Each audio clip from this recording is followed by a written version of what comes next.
Hey man, how are you? I'm doing well. How are you? Good, good, good, good. Can you hear me? I can hear you well. Yeah. Thanks for coming on. So I start this question with everyone, but what's your relationship with Vietnam, the country today? Today. Um well, I just came back. I had gone to Vietnam in February in trying to figure out what I wanted to cook. Um I was kind of transitioning out of American food and trying to look back into my roots and uh and then when I went back there, I wasn't really sure that that's where I needed to go. I just had a hunch. And then when I got there, something about the people, and I remember just landing and being like, okay, I made the right call. And my relationship with Vietnam right now is uh, that it just feels right. When I hang out with Vietnamese people, when I speak the language, when I eat the food, I know there's something there, so I feel connected to it. When you left your last workplace, did you know that you were gonna go to Vietnam, or it was just you quit and you decided to go to Vietnam?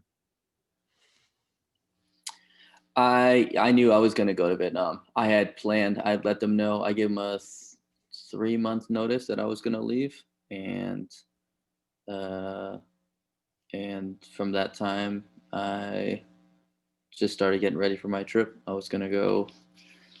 I bought a one way ticket to Vietnam. I did not bought a return ticket, and I told everybody I was like, I don't have a return flight. I may just leave forever.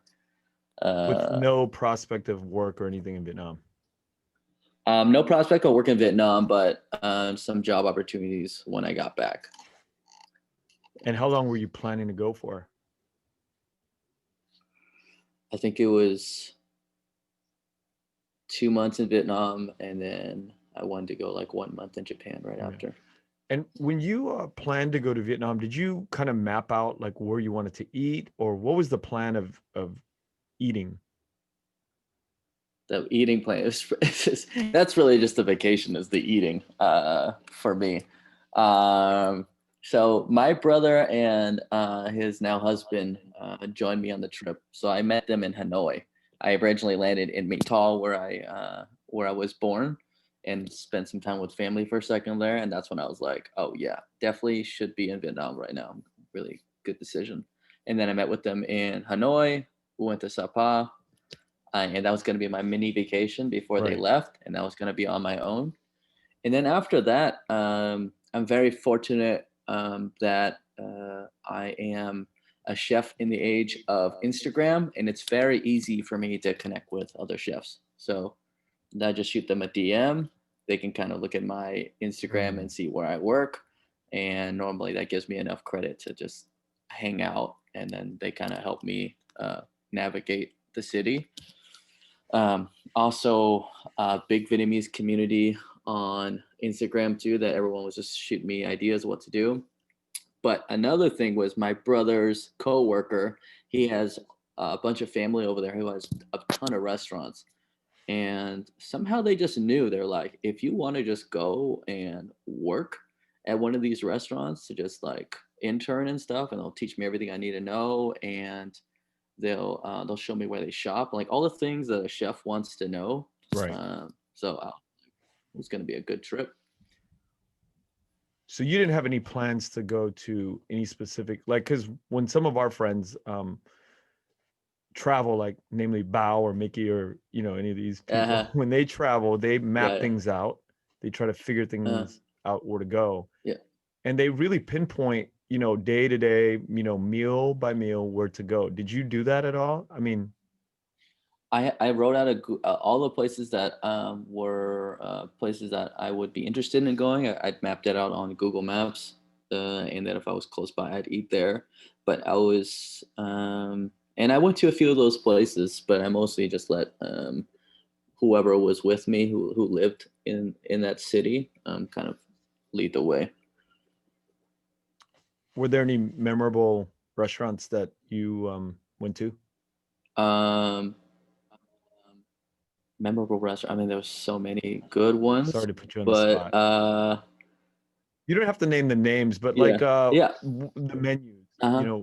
And was there anything that stood out? Sapa was very interesting. They are known for their salmon and their sturgeon, and that was really interesting to see. I don't get to eat sturgeon that often. Sturgeon's pretty expensive in America. When I went to Sapa, it was like affordable, and everybody was eating it. And it was just cool to see what they were doing with it.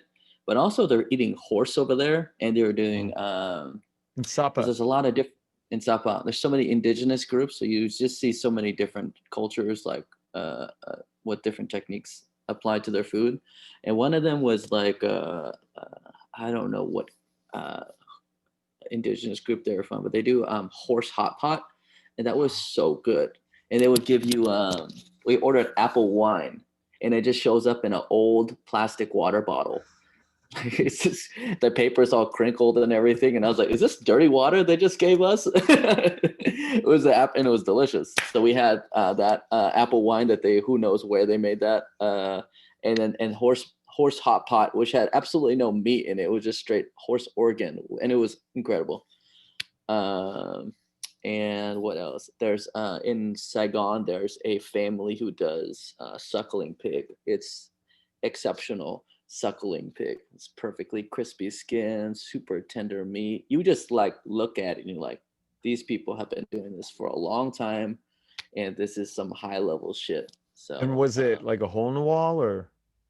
no, they had it's like a big franchise, but to nail something that quality and to be able to nail it at every location and have it consistent every time you eat it is a feat. Also, you know what? Going away, um, seeing all those because waste food is very delicate. Right. Everything's like wrapped. This is the most pain in the ass like region of Vietnam for food wise to make and to see all the stuff being made and for them to sell it for $1. I'm always like, you guys need to charge more money, man. Like I see how long it takes for you to make bun plop. Like you got to charge more money for this. But, that's how much they can afford in the area. So Yeah. Whey was great because I just ate all this like very. This is where the Vietnamese royalty had eaten. So all the imperial food was in like Wei. That's definitely one of That my was favorite cuisines from Vietnam, like mi quang and it's pretty. yeah, Yeah, amazing, amazing food. lots Yeah. How long did you stay lots in of Vietnam for? Vietnam. Dude, it was supposed to be a 2 month trip. I was there for like 2.5 weeks, Why did you cut and it then short? Corona hit, and I was like, A Corona. yeah, the pandemic. I was just watching when I left. People were just joking about the coronavirus or COVID. Uh, at the time, they called it Corona, and they're like, "Oh, don't go over there. It's right next to China, and you're gonna get sick."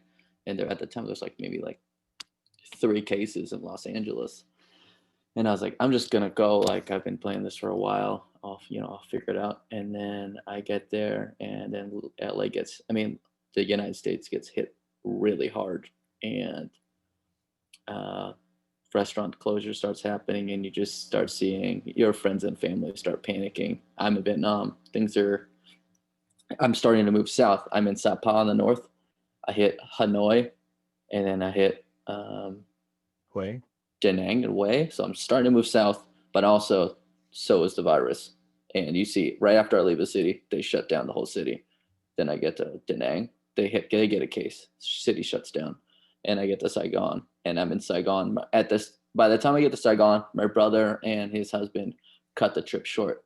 They're like, we have to we have to go home. This is getting out of hand, and I start panicking. I get to Saigon. I've totally canceled all my plans. I don't really know what I'm gonna do next. I'm just hanging out in a hotel, and then I meet some people. I made the best of the situation, and then Saigon shuts down. And at that point, I'm like, well, after Saigon, there's there's just Maytal, and then I don't know what to do after that, and then who knows what's gonna happen to the world. So I went home. Uh, and yeah, that was a very short-lived trip. What I can't imagine Saigon shutting down. Um, There's Yeah. millions of motorbikes out. What does that look like when Saigon shuts down? It looks about the same. I think all the restaurants got closed and stuff, but people are still kind of like running around and stuff. But I mean, as you know, in Asia, they take most people are wearing masks like normally, Yeah, wearing motorbikes and this stuff. shit seriously. So it stayed in control. The Vietnamese government was on top of it, so it never got really out of hand, and people were still able to continue to live their lives. But you definitely saw some restaurants. I mean, all the restaurants got closed. I had a friend there that owned a massage parlor, and she had to close her thing down. And yeah, Yeah. Can we go back to the it horse? was I can't get my mind off that. it's great. It was delicious horse. Yeah. Man. So did they flavor the horse? I mean, how did it came in It was chunks, just hot. sliced chunks, or? I mean, it was like liver and stomach and intestine, and I kept eating. I was like, "This is great." I mean, I was really curious as to what horse like Okay, meat tasted like is there horse a tenderloin or taste? whatever. I mean, it tasted like it reminds me of like venison. It's not like super gamey. It's just like really lean. But yeah, I mean, what was it? It didn't really have a standout flavor horse. Although I hear horse tartare is fantastic. And they eat that in France, I believe. And I would be down. But the horse Oregon hot pot was really good, and it just tasted like a good hot pot, And I'm thinking like a about more the Chinese style hot economics. pot. I'm thinking about the economics of horse. I mean, how can this shop produce enough horse, right? I mean, you got to get a lot of horse meat to go through that place to sustain like How many restaurant. horses? Think about it. Yeah, How many horses a day do you go through? Yeah, that's a good question. Right? I mean, because I've been to I'm Sapa, I didn't see a trying lot to of figure out how horses. big these organs are. Yeah. Yeah, there's not that. You're right. There was not that many Right? horses. I So don't actually recall seeing a single horse. what if it's false advertising, man? What if they're selling me cow? Like, Yeah. But even cows are expensive, like Mhm. and you just don't see well, cows would make sense, but horses are, it's just not a lot. I mean, Yeah, if you Googled how many horses were existing in Vietnam, yeah, I think I did that once, many, many years ago.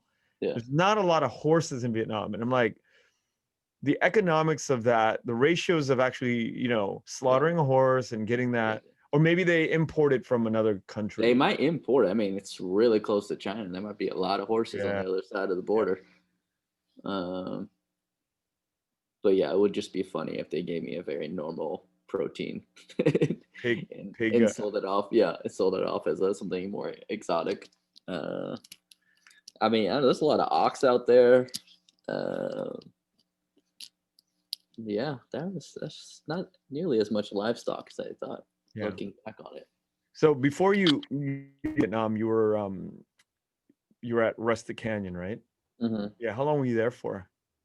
I was at Rustic Canyon for 4 years, which these days is kind of a long time to It's a be at a long time, yeah. restaurant.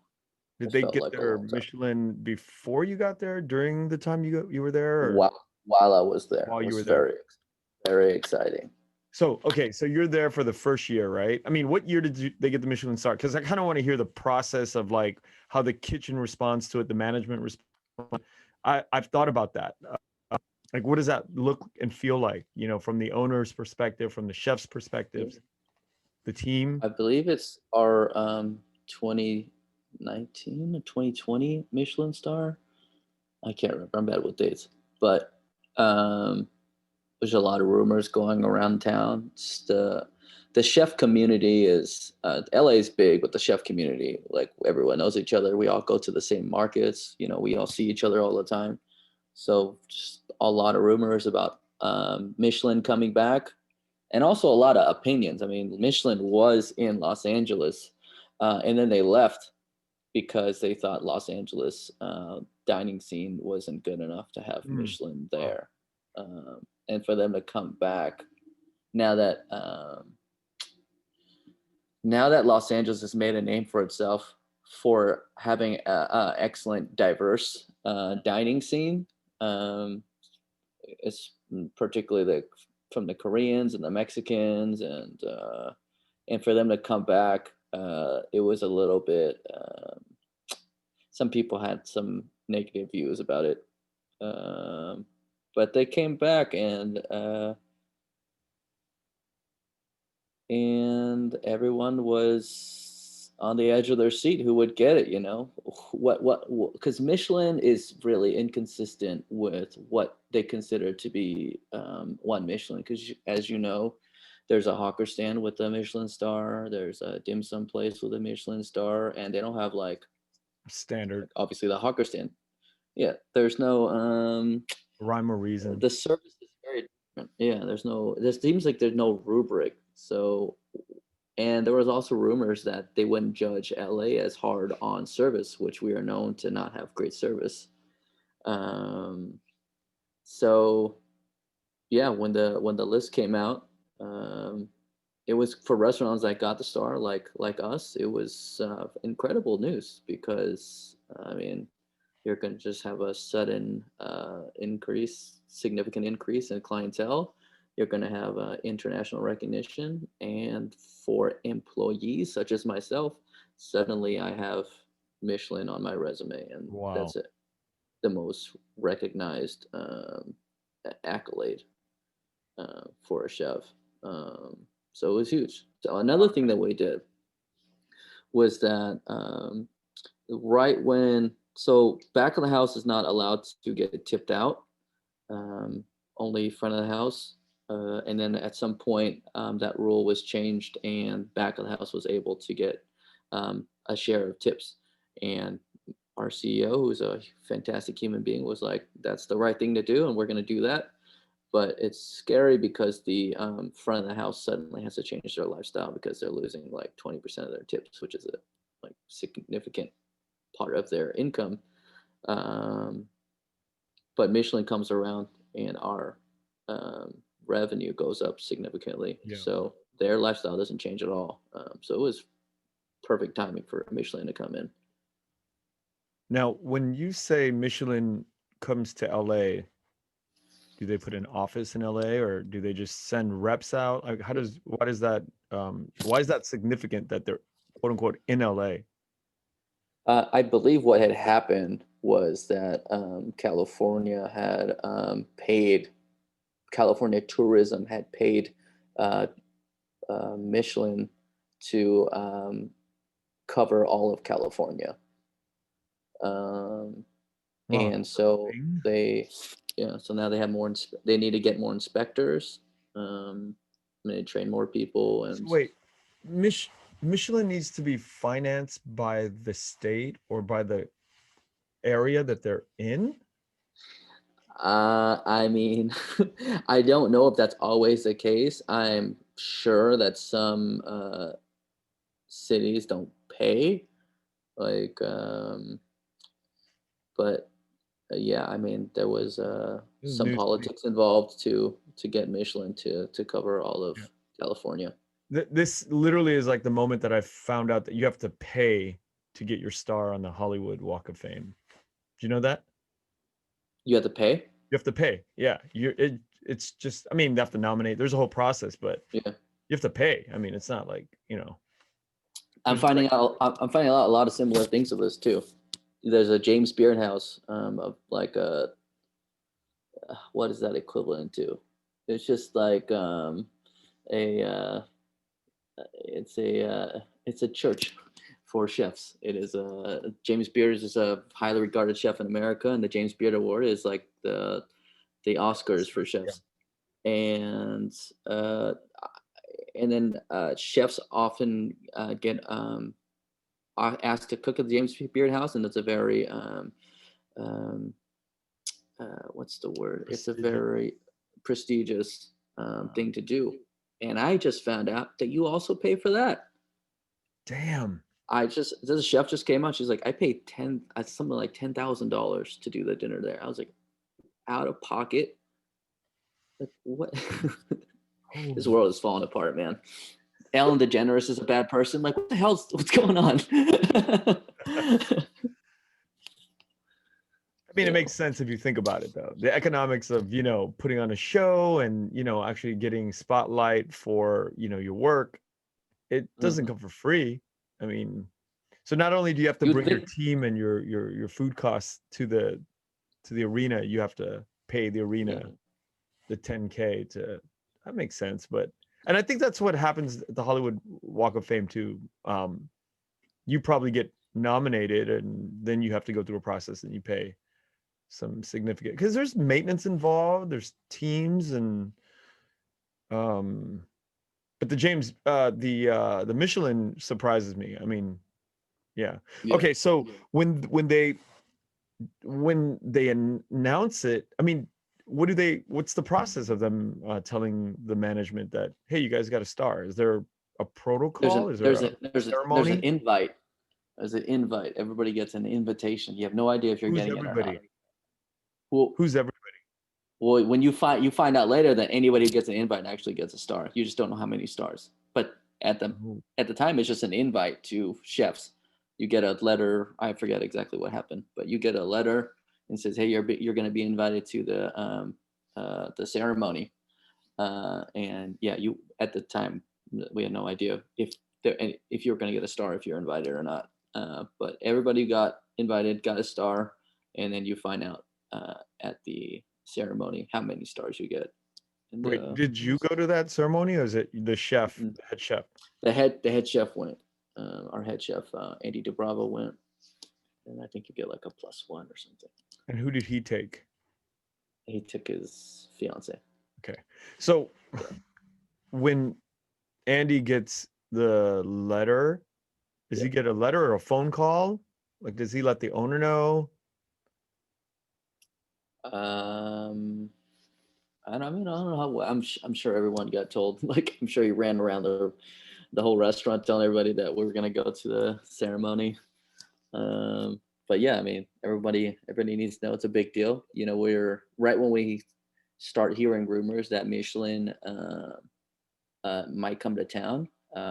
Every servers are trained to recognize a potential VIPs. Can The you way tell me they about that? order. What are you trained? Yeah. What are they trained to watch for? They are trained to so there's a certain, I mean, it's probably changing now because they're having to hire so much, but the stereotypical Michelin inspector is normally a Caucasian, like male, maybe European. They may come with one more person. It's not normally a large party, and they I forget exactly how they order, but they order a certain way. They order Mm. maybe a little bit of they I, they're and they I believe they come multiple times too, so they'll order differently every time. But let me see if I can remember anything else about them. Yeah, I think when you see them, they just kind of speak a certain way. They look at the food a certain way. They're more you just feel like that they're not there to just dine like normally. They're there They're to eating pay a attention to something. very specific way. They're not they don't seem to be hiding it exactly. Yeah. But that's just like Michelin. There's and I haven't been to the trainings, but there's trainings for like uh, we have a piece of paper with pictures of all the editors, the food editors for a lot of food magazines and newspapers, and there's just portraits of all of them. Like, you need to know these faces, and they come in. They need to tell us right away. Oh, So they need to when tell we us hear that the back. at the back of the kitchen right away, Yeah. and they need to know tell the general manager. So when we hear that Michelin's may be in town, pretty much anybody you think might even slightly be VIP, might slightly be part of the might be Michelin. You just let us know, and we immediately VIP them. We don't send them anything, but we make sure all the food is like perfect. But do you comp the meal or they still have to pay? No, they still have to pay. Okay, so then you get the Michelin star, you go to the ceremony, the chef does. What happens the next day? I mean, do you put out in the newspaper? How do people, the general public, begin to find out? And what happens to the Yeah. establishment internally? What do you guys start to do differently? Well, the food community is we're all paying attention to it. So when the list comes out, it comes out on a few publications. It comes out on the Michelin website. Eater puts out its own list, and yeah, we all just talk about it for the whole week. Who got it? Who didn't get it? Do we do anything differently? Not really. We talk about whether we want the second star and what that would mean for the restaurant. Because 2 stars means you have to change how you operate, what kind of food you serve, and how much more attention you need to pay to service. And I think our consensus was we like how we do things, so Okay, I want to we're know gonna stick to. what the fuck changes on a second star. That's crazy. I no Yeah, idea. it's yeah. The second star at that point, if you're going for a second star, you might as well just go for the. You might Third. as well have some sort of aspirations for a 3. That second star is like just impeccable service. I believe they start judging you on your wine list as well. And the food just is like super pristine. How consistent is it? Um, and they are looking for a certain style of food. Like you go on the Michelin list, no hawker stand is going to make it to 2 stars. There's no, Yeah. that 1 star list is like, it's got a bigger window, but the 2 star, they're looking for a certain kind of dining. I, I am not for sure, but I am confident that like almost all of the 2 star ones are a tasting menu. For sure, all 3 stars are tasting menus. And when you start working at that level, it's really stressful because every dish matters. Anybody can be Michelin. And the thing is, once you get the 2 stars, your business, or just any Michelin star, but once you get a Michelin star, your clientele goes up, and to accommodate for that, you need more staff, you need to buy more food, and all this more money goes into it. But if you lose a star, it's devastating for the restaurant because you lose all that clientele. You suddenly overstaffed. Yeah. So a lot of stress once you start hitting 2 stars, 3 stars. And that 3 star is, I don't even know what that world is like. These guys are just Yeah. Who's machines, having that armies of people. conversation? Who's having that Who gets to have conversation as to internally? Like whether it's we're the going to chef, the sous shoot for chef? 2 stars? Yeah, if you're gonna shift. Yeah. Every restaurant's gonna be different. I mean, I imagine some restaurant, the owner's like, we want 2 stars now, and but Rustic Canyon is very democratic. It was a big conversation with all the managers and the CEO and all the executives, and yeah, it was a group decision, I think. And I don't think it was never a one meeting thing. It was just something over time. Uh, what made sense for us and what felt right for us. You got to witness something that not a whole lot of people get to witness that process of I didn't even know that there was that discussion of going from a 1 to 2 star to a 3. Um, when you got to Rustic, did you see that this might be a possibility for a Michelin star?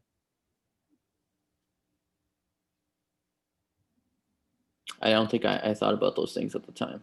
I was so young. I was so I was so naive about how what even meant to be on the Michelin list, and I didn't even really know how to cook at the time. So I didn't. I just kind of, if one of my chefs told me that this is a Michelin star restaurant, I'd just be like, okay, I guess so. Better, yeah.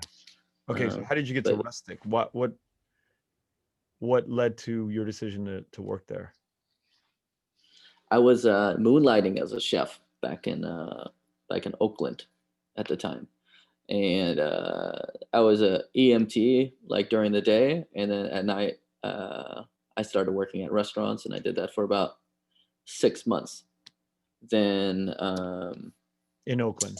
then I in Oakland, yeah, and then I had to run down to LA because some family stuff happened, and I just joked that, man, it would be so cool if I worked at Rustic Canyon for um, the the head chef and now chef owner Jeremy Fox, who's the fucking man. And I was like, just fantasizing about it. That would be just so incredible. Uh, and I flew down there to intern, or not intern, to interview for a day, um, which is just you hang out for a day and they see whether you can hang. And I got the job. And Wait a minute. So you are only part of this industry for 6 months. How did you get the, the interview? And like, I had worked for a bizarre. It's crazy. chef who's used to work, who was used to work at the same restaurant that Jeremy worked at. James Seaboot who owns a few restaurants in Oakland. Uh, James and Jeremy are part of this. They're part of the pedigree of Manresa, owned by David Kinch, and he is like a Jedi. So they're part of this family. They were both sous chefs together. Jeremy took over as chef de cuisine eventually, and so they've been good friends ever since. And then James just called Jeremy and said, "This kid's not a piece of shit." So I got the interview. Okay. You talk highly of Jeremy. What makes Jeremy, or what makes any boss that you've worked for, what makes Jeremy in particular the man? Um, Jeremy had left Manresa to open up his own restaurant in Napa, a vegetarian restaurant, and it became one of the best restaurants. I believe it was ranked like number 2 in the country, and he was just doing some next level stuff with vegetables. Even the number 1 guys right now doing food, I was reading some interviews, and they were inspired by what was happening from Jeremy back in the day, how he was treating vegetables. And then think about having a restaurant in Napa at the time. It's just a very seasonal crowd. Like sometimes you have like 1,000,000 people show up, and sometimes you have like 2 people, and so it's very difficult. And he was just dealing with a lot of mental health issues, and had to leave the restaurant, and a few other things happened, and he felt like he got this job at Rustic Canyon. He felt like it was his last chance. And for me, this is all very important because he comes back, all this hype about who he is on his shoulders, and he's gonna start working here, and everyone's watching him, and he decides to do some incredibly humble food. He's doing just simple roast chicken with carrots. He's just doing like he's doing from high like imagine like if this was fashion, he's doing like some runway shit for like Prada, and suddenly he starts making like hoodies. You know what I mean? Yeah. But it's the best hoodie. It's the best salad that you can have. It's an incredible. It's just like greens from the market, and he just dresses it. For 3 years I never understood. I was like, why do we have a salad on this menu? We're like this. Everyone's looking at us to see like what we're doing. We're supposed to be cutting edge, and we have a simple salad on the menu. And it took me so long to understand what kind of restaurant we were and the importance of having something like that. So he's doing all this in my mind, like very simple food, but it has inspired like a generation of chefs in how we look at vegetables. I remember he was doing this cream corn, but there was no dairy in it. He just taken corn half. We took a bunch of corn kernels off the cob, and he took half of it and we roasted it, and the other half it was pureed and then cooked, and the natural starches in the corn starts to thicken it up, and then you start mixing that together, and you get very creamy cream corn with great texture, and it's vegan. How And did he and it figure was mind blowing for all of us. It was just like, yeah, how does he? how did he And figure that he out? said something else to me. He was like, "Yeah, listen, the starch content in the corn changes throughout the season. So as it changes, you need to adjust for more cornstarch, which is the net, which was something that it loses." And I was like, "Fucking duh." So that's another thing. There's fucking so much common sense that he's just giving me all the time, like all the time. I'm like, oh, of course, you know. So one day he comes in and he's like, "I can make this better." And we're all laughing. We're like, "This is the best cream corn that you can get anywhere, and it doesn't even have any dairy in it." And he makes And it, and it's fucking terrible. It's all broken and shit like that. And we're all just like, don't even look, right? You know, I would respect the guy. We're like, he's crazy.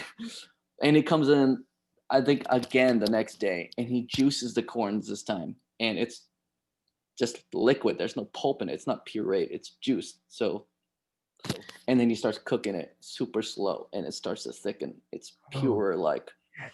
uh, velvety cream at this point. And now he starts folding in the corn kernels, the roasted corn kernels, and you're like, "What the fuck, dude?" Blown away. And it's better. And so he has all these like his creativity is just so next level. And another thing is that um, the cooking is what I learned from him. Like underneath all of this uh, fancy shit that this elaborate stuff is actually like you need to know how to cook. Like before we learn how to like put this juice corn and this roasted corn together, I need you to know how to just roast corn perfectly. How do we get Fundamentals. enough salt in there so it tastes right? Very foundational things.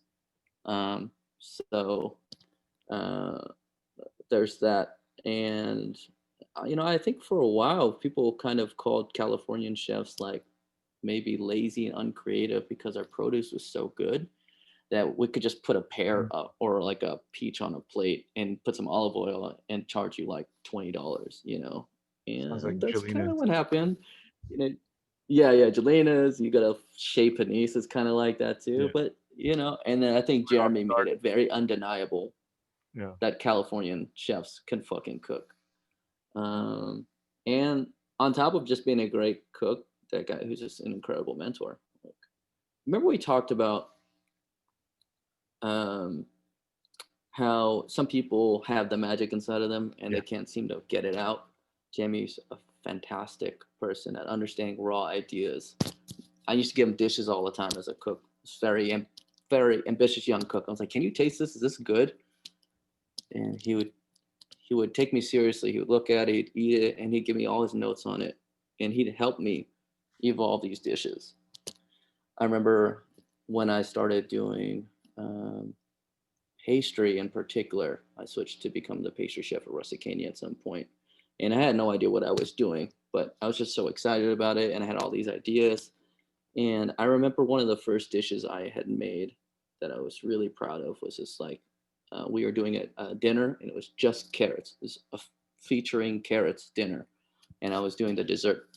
And I was like, "The fuck am I gonna do? Dessert and carrots?" And I made a carrot like budino, which is an Italian pudding.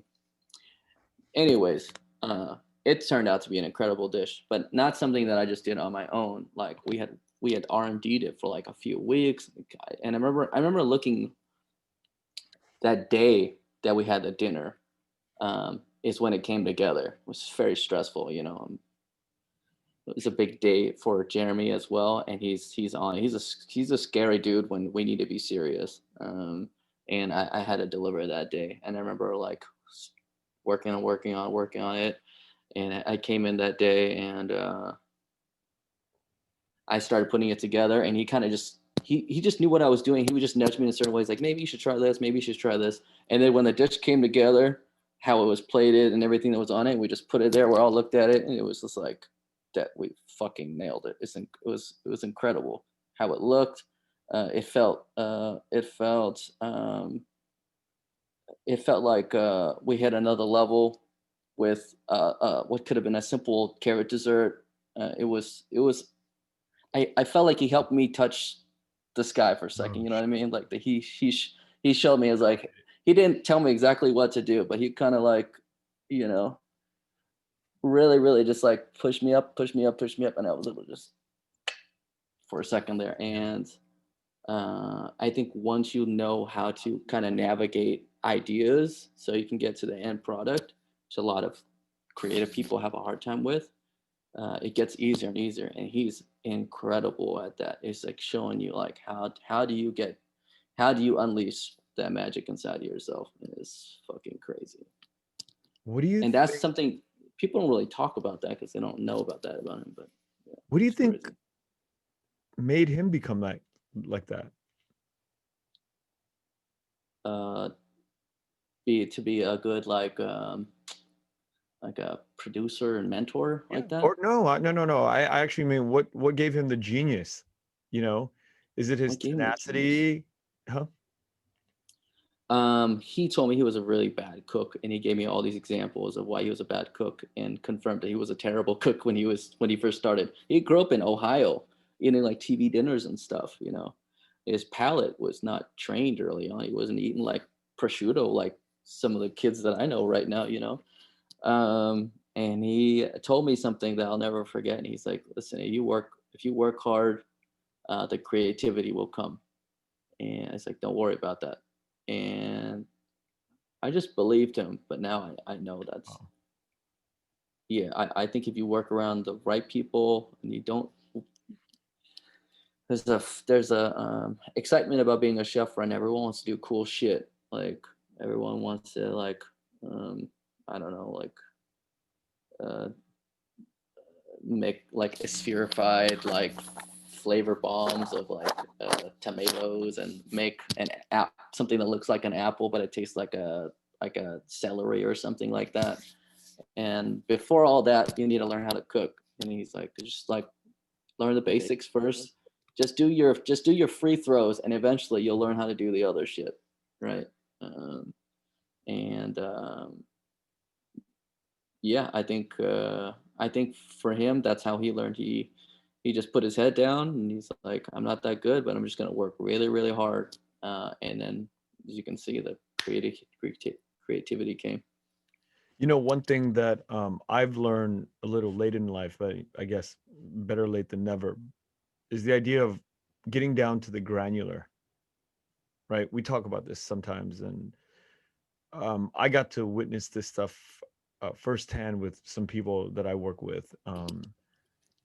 You know, I used to think that some of the friends that I work with were really geniuses, but what I realized by working side by side with them for a few months and years is they slow everything down, and they really, really dig into the details. And it's almost to the point of you're just I was bored out of my mind just watching, you know, some of my partners take apart some things, but then as the months went on and they put it back together and they started to rebuild the thing that they took apart on a granular level, you begin to see the magic and the Jeremy come out of that process. And these are, you know, one of my partners is he went to MIT, Yeah, and just the way he thinks and slows time down and really gets in the free throw and works that out. The magic to all that. God and the devil are in the details, as they Yeah. say. Um, I think people sometimes may feel like it's not important, that you may not notice, that the audience might not notice, but I think they do. Yeah. But it also takes a certain person to notice the process or the genius of a Jeremy, or a to recognize that there's that guy that exists, and to see it and go, okay, whoa, let me slow my shit down so I can kind of re-engineer this shit. Yeah. What do you think gave you sort of the the, the mindset or the accepting of somebody like Jeremy, or the ability to even recognize a Jeremy? What do you think was programmed inside of your experience or brain that gave it? Because game recognized game, right? As they say. I remember watching. He has a clip on uh, Mind of a Chef. He's doing a demo with David Kinch, who is the featured chef for that season, and he makes polenta with strawberry sofrito, which is normally made with tomatoes, and he substitutes strawberries for it, which is crazy, and a ricotta. And I remember him just. It's supposed to be about the. No, that's not true. I was about to say it's supposed to be about the sofrito. The sofrito is the very fascinating part about it because he's able to use strawberries like tomatoes, which is very interesting. Yeah. But for me, I was watching him make the polenta, and he had emulsified it in a way Hmm. where it had a sheen to it. It had like a certain kind of luxurious volume to it, like a perfect whipped cream would have. And I remember him just taking the spoon and putting it on a plate. I somehow in me, I knew that somebody who could do that was an exceptional cook. And I was like, I need to work for them. I just remember how the polenta just came off the spoon. And I was like, that's really hard to do. I want to learn how to do that. Hmm. And I showed up. You have all these, you hype these people up in your mind, I imagine as I don't know, like a director or something like that. You see somebody like an incredible actor, and then you finally meet him in person, and you have him act. You're like, please be as good as my fantasies, And I met Jeremy, and I was like, yo, you are just as good as I hoped you'd be, you know. And it was that's what it was. It totally changed my life. I saw that clip, Wow. and now I'm here. What did you do before you got an AMT? Mm. But why? I wanted to be a physician assistant. That was my dream. I was like, it's like not too many hours, like decent money, and that was kind of it. It was like it was a, it was a, it was a good life. So I was told.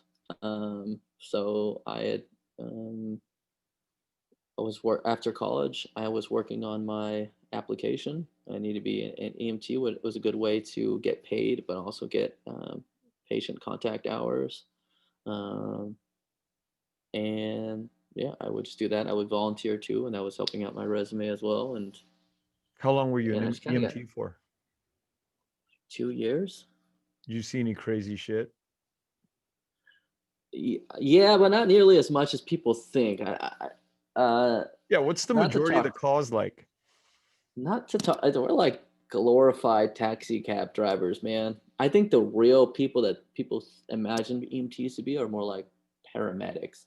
Like EMTs are like, uh, I don't even know. Honestly, I have the lowest respect for the getting EMT certification because it's just like people are just straight out of high school. The training is like not that serious. I did the training in like 3 4 months, and then you get a job, and then just throw you on an ambulance. And I was on an ambulance with this chick who had like only worked for like 2 weeks, and I was like, well, you have previous experience in that, right? And she's like, no, this I've only been an EMT for 2 weeks. And I was like, I don't know what I'm doing. And she's like, oh, I don't know what I'm doing either. And I was like, great, let's put these patients in our fucking ambulance.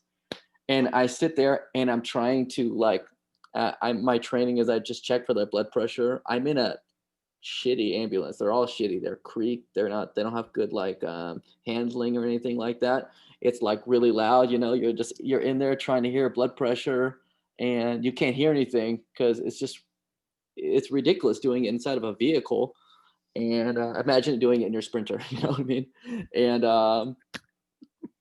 and and and I'm just writing down these blood pressures. So like I have no idea. I'll just put something that's like normal. Uh, and yeah, that was what being an EMT was like. I would go to these nursing homes, and they would need to go in. These old people would need to go in for an appointment to at the hospital, and I would just pick them up. They would have to be stable, otherwise I couldn't take them. And I would just take them and bring them to the hospital, wait for them at the appointment, and that was it. It was Okay, a forgive my ignorance. I'm like stuck on this question. What is the difference between an EMT and a paramedic? paramedics have much more training. They have like medication on them, like they can give they can treat things like anaphylactic shock. They have stuff for like big allergic reactions, and they're just able to actually treat. I don't have pretty much anything on me. I have like a pair of shitty scissors. I have my stethoscope that's I got from school. That's like probably like $30, and that doesn't work well. And then we have oxygen. I believe that's all I can really give them is oxygen. You know, And I'm sitting here, my brain is working like overtime. I'm thinking, okay, maybe that whole EMT experience, the, you know, racing, chasing, you know, in the city gives him this sort of like this kitchen sort of ethos, right? yeah, Nothing. yeah. I was bored. I was hoping every day that I wouldn't get any calls, so I can just sit in the ambulance and watch Netflix. And yeah, that was. I think the craziest thing I saw was I did see something. I remember a semi was turned over, and I was trying to get this guy out of the vehicle, and I tried to like break the glass to get him out, and he just crawled right through the semi broken glass. Like, what the hell, dude? What are you doing, man? But then the firefighters came and the paramedics came. I'm like, let me just leave it to the actual people who know what to do here, and then I left. Okay, well, what do you think gives you this sort of other side of looking at food? Because a lot of great artists or a lot of people who are into processes aren't always just doing that one thing. They're what I've noticed is they're just not always doing the cooking. They're doing Yeah, something else. There's always like this sort of high level hobby that they're doing and they're just really proficient at that other thing too. Is there something in your life that has given you this sort of this understanding for process? well, I don't know if I'm like a great artist or anything like that, but I do have a fascination with process. I think particularly in cooking, like Jeremy said, there needs to be a foundation of cooking. Like I remember watching an interview with George St. Pierre. He's like, "There's three tiers to MMA fighting. You have your like just athleticism, and it's on top of that, your technique that you learn, and then on the very top is your tactical abilities." And I was like, "There's got to be some parallel here with cooking, because I believe that the issue with a lot of chefs right now is that they don't have the foundation. They think they do, um, because they're watching all these videos on all these high level techniques, and um, I think the journey to becoming a great chef, there's everyone's trying to take big shortcuts because they think the end of the road is much more exciting. So they do things like, you watch MMA at all? Love MMA. Yeah. I just imagine somebody like seeing like somebody doing like a triangle chokehold in the air, like jump up and like wrap their legs around their neck, you know what I mean? And they're like, "Oh, I want to do that, so I'm gonna go straight to that thing." And it's like you don't even know how to do it like on the ground, right? You know? Um, Yeah, you need so many years of that technical ground game, you know, mhm. jujitsu to kind of even understand what the hell you're doing with your body. It's probably the same thing in the kitchen. and and I believe there's not enough for the early training stuff that the Japanese are really maybe take a almost a little too seriously, as they'll make you like, if you work at a sushi restaurant, they'll make you like cook rice for like 3 years or something like Yeah. that, before you're allowed to touch fish. Um, but I believe at the very end of this journey, before you become a great artist, now we're dealing with some sort of mysticism. Now we're talking about like something otherworldly. And you listen to guys like Quincy Jones talk about making a thriller. Um, there's he knows how to make music, and he knows how to make good music, and he knows what a good singer sounds like. But then there's some magic involved too. And I think he recognized that Michael had some magic in him. But also when he's producing, he had said, uh, when you're making music, you have to leave the door open for God, right? And that's really like, we need to our minds need to be open for something else. And I think at a certain level, once you get all the training done, you get your 10,000 hours in. You know, I'm starting to believe that you need to just start to be a little bit more in tune with the universe. There's something there, and I think this idea of how to make great work is what I'm really interested in right now. I want to figure out, maybe I can um, understand there's some truth into how to make great work. Is there some sort of truth in how Bach was making music, that how he was making great work, and at the same time, somebody like Picasso? Is there like a common denominator in what had happened, what they did? And I think right now that really fascinates me. And from my current understanding is that, one, there was a lot of hard work underneath all of this. You see, Malcolm Gladwell cut his teeth at like Washington Post for like years on end to learn how to write, to learn how to be a journalist. And now he's just like Coasting. he's coasting, and he just knows how to do it. But he also has a very good eye. Is like, where's a good story gonna be, right? And for me, he's just very in tune now. He has good taste, and now we're at the end of the line, and it's hard to train these things. Now we're talking about how are you like a how, if you understand yourself, I think who you are, um, and I think you'll be much better lightning rod Yeah, for I was just gonna say the you're end. now a conduit. Now you're a conduit of the universe. I I really believe that. That's profound. You had me at Quincy Jones. Yeah, I read his I can't remember his biography or autobiography. It was a thick ass book, but yeah, the guy was like at it. Was it Portland or Seattle in his early years? And he just practiced. I mean, it felt like to his fingers bled. Yeah. I think he was on the horns or something like that. Um, he was a jazz musician from the early days. But then you think about it, right? You go,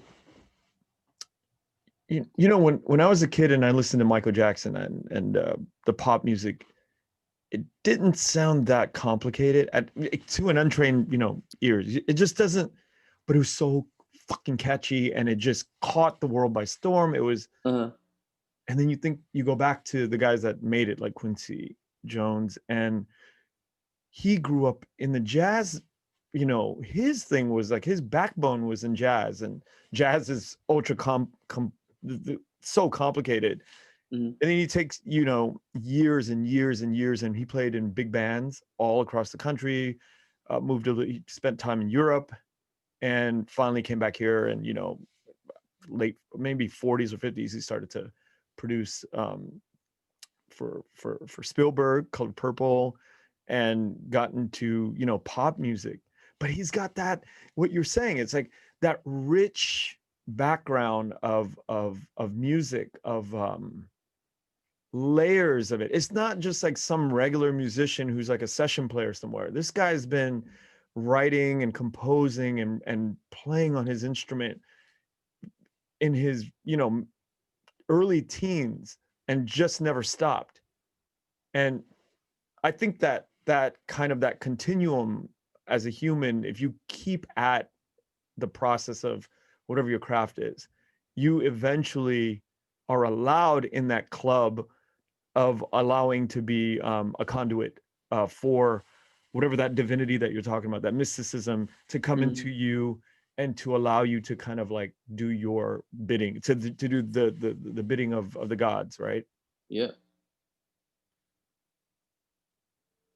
I I think that's a tough thing to,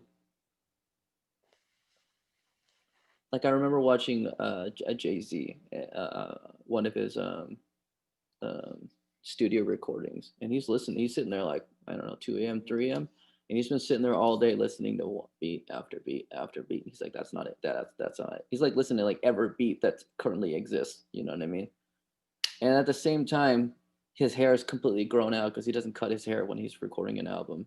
And once he starts catching he finds a beat that he really loves. He starts to start mumbling, and I think that's when the conduit thing happens. He starts channeling, he starts mumbling. He doesn't write anything down, and then and then the magic comes out. Just almost every time, that's how it works. And there's that hard work, hard work, hard work, and then there's the stuff that doesn't even make any sense at the end of it. And I think the stuff that doesn't make, we're talking about process and stuff, all that other stuff that's not cutting hair and the mumbling, that's like, I think that's just experience, because now you need to learn your process, right? Like, how do I get the magic out of me? And sometimes it's just, I just need somebody else. Like, I need like another person in the room. Like, this guy can help me do it. So you just do that.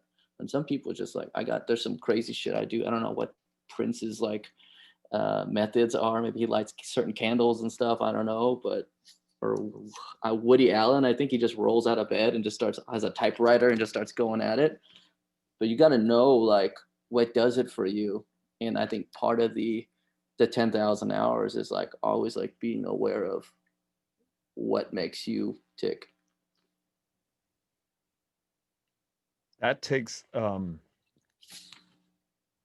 not only doing the work for 10,000 hours, but it also takes a sort of consciousness, Yeah. sort of acceptance that you are on this journey and this path to mastery. Yeah. I think Robert Greene wrote a book called Mastery. I think he even wrote it with 50 cents.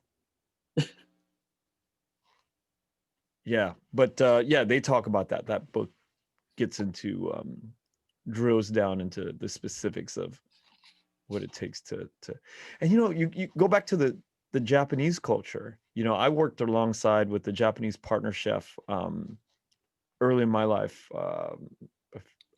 over a decade ago, and they are serious about doing the menial task. Mm-hmm. Mm-hmm.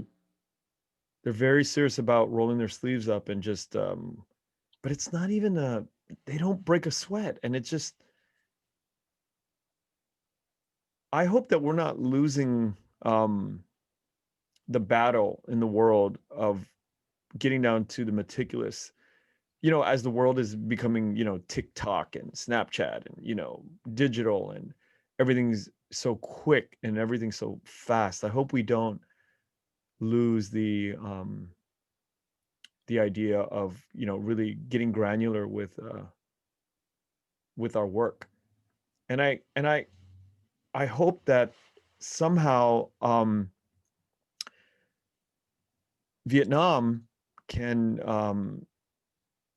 adapt and drill down on, and I'm speaking from ignorance. I shouldn't even say that, but in my heart of hearts, I, you know, um, think about the Japanese culture and how they really, um, they don't have this idea of "kỳ cũng được." We have this thing that Cũng được. "cũng được," we have that "cũng được" culture, Uh, and it's impeding, um, it's disallowing us to get to the depth of this conduit idea.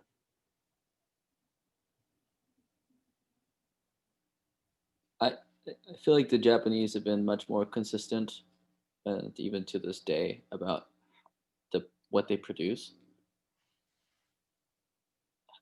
I wonder if it's just luck or there's something there that allows Vietnamese to still do some good work. Like we still made pho, like what we talking about, just food like pho, bun mai, like all the food and stuff. Bun mai was uh, a a Gom Duc version of true baguettes, but it's a completely different animal, right?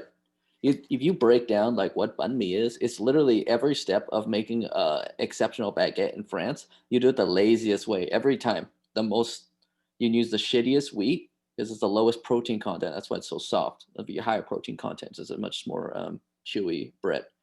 Shitty product.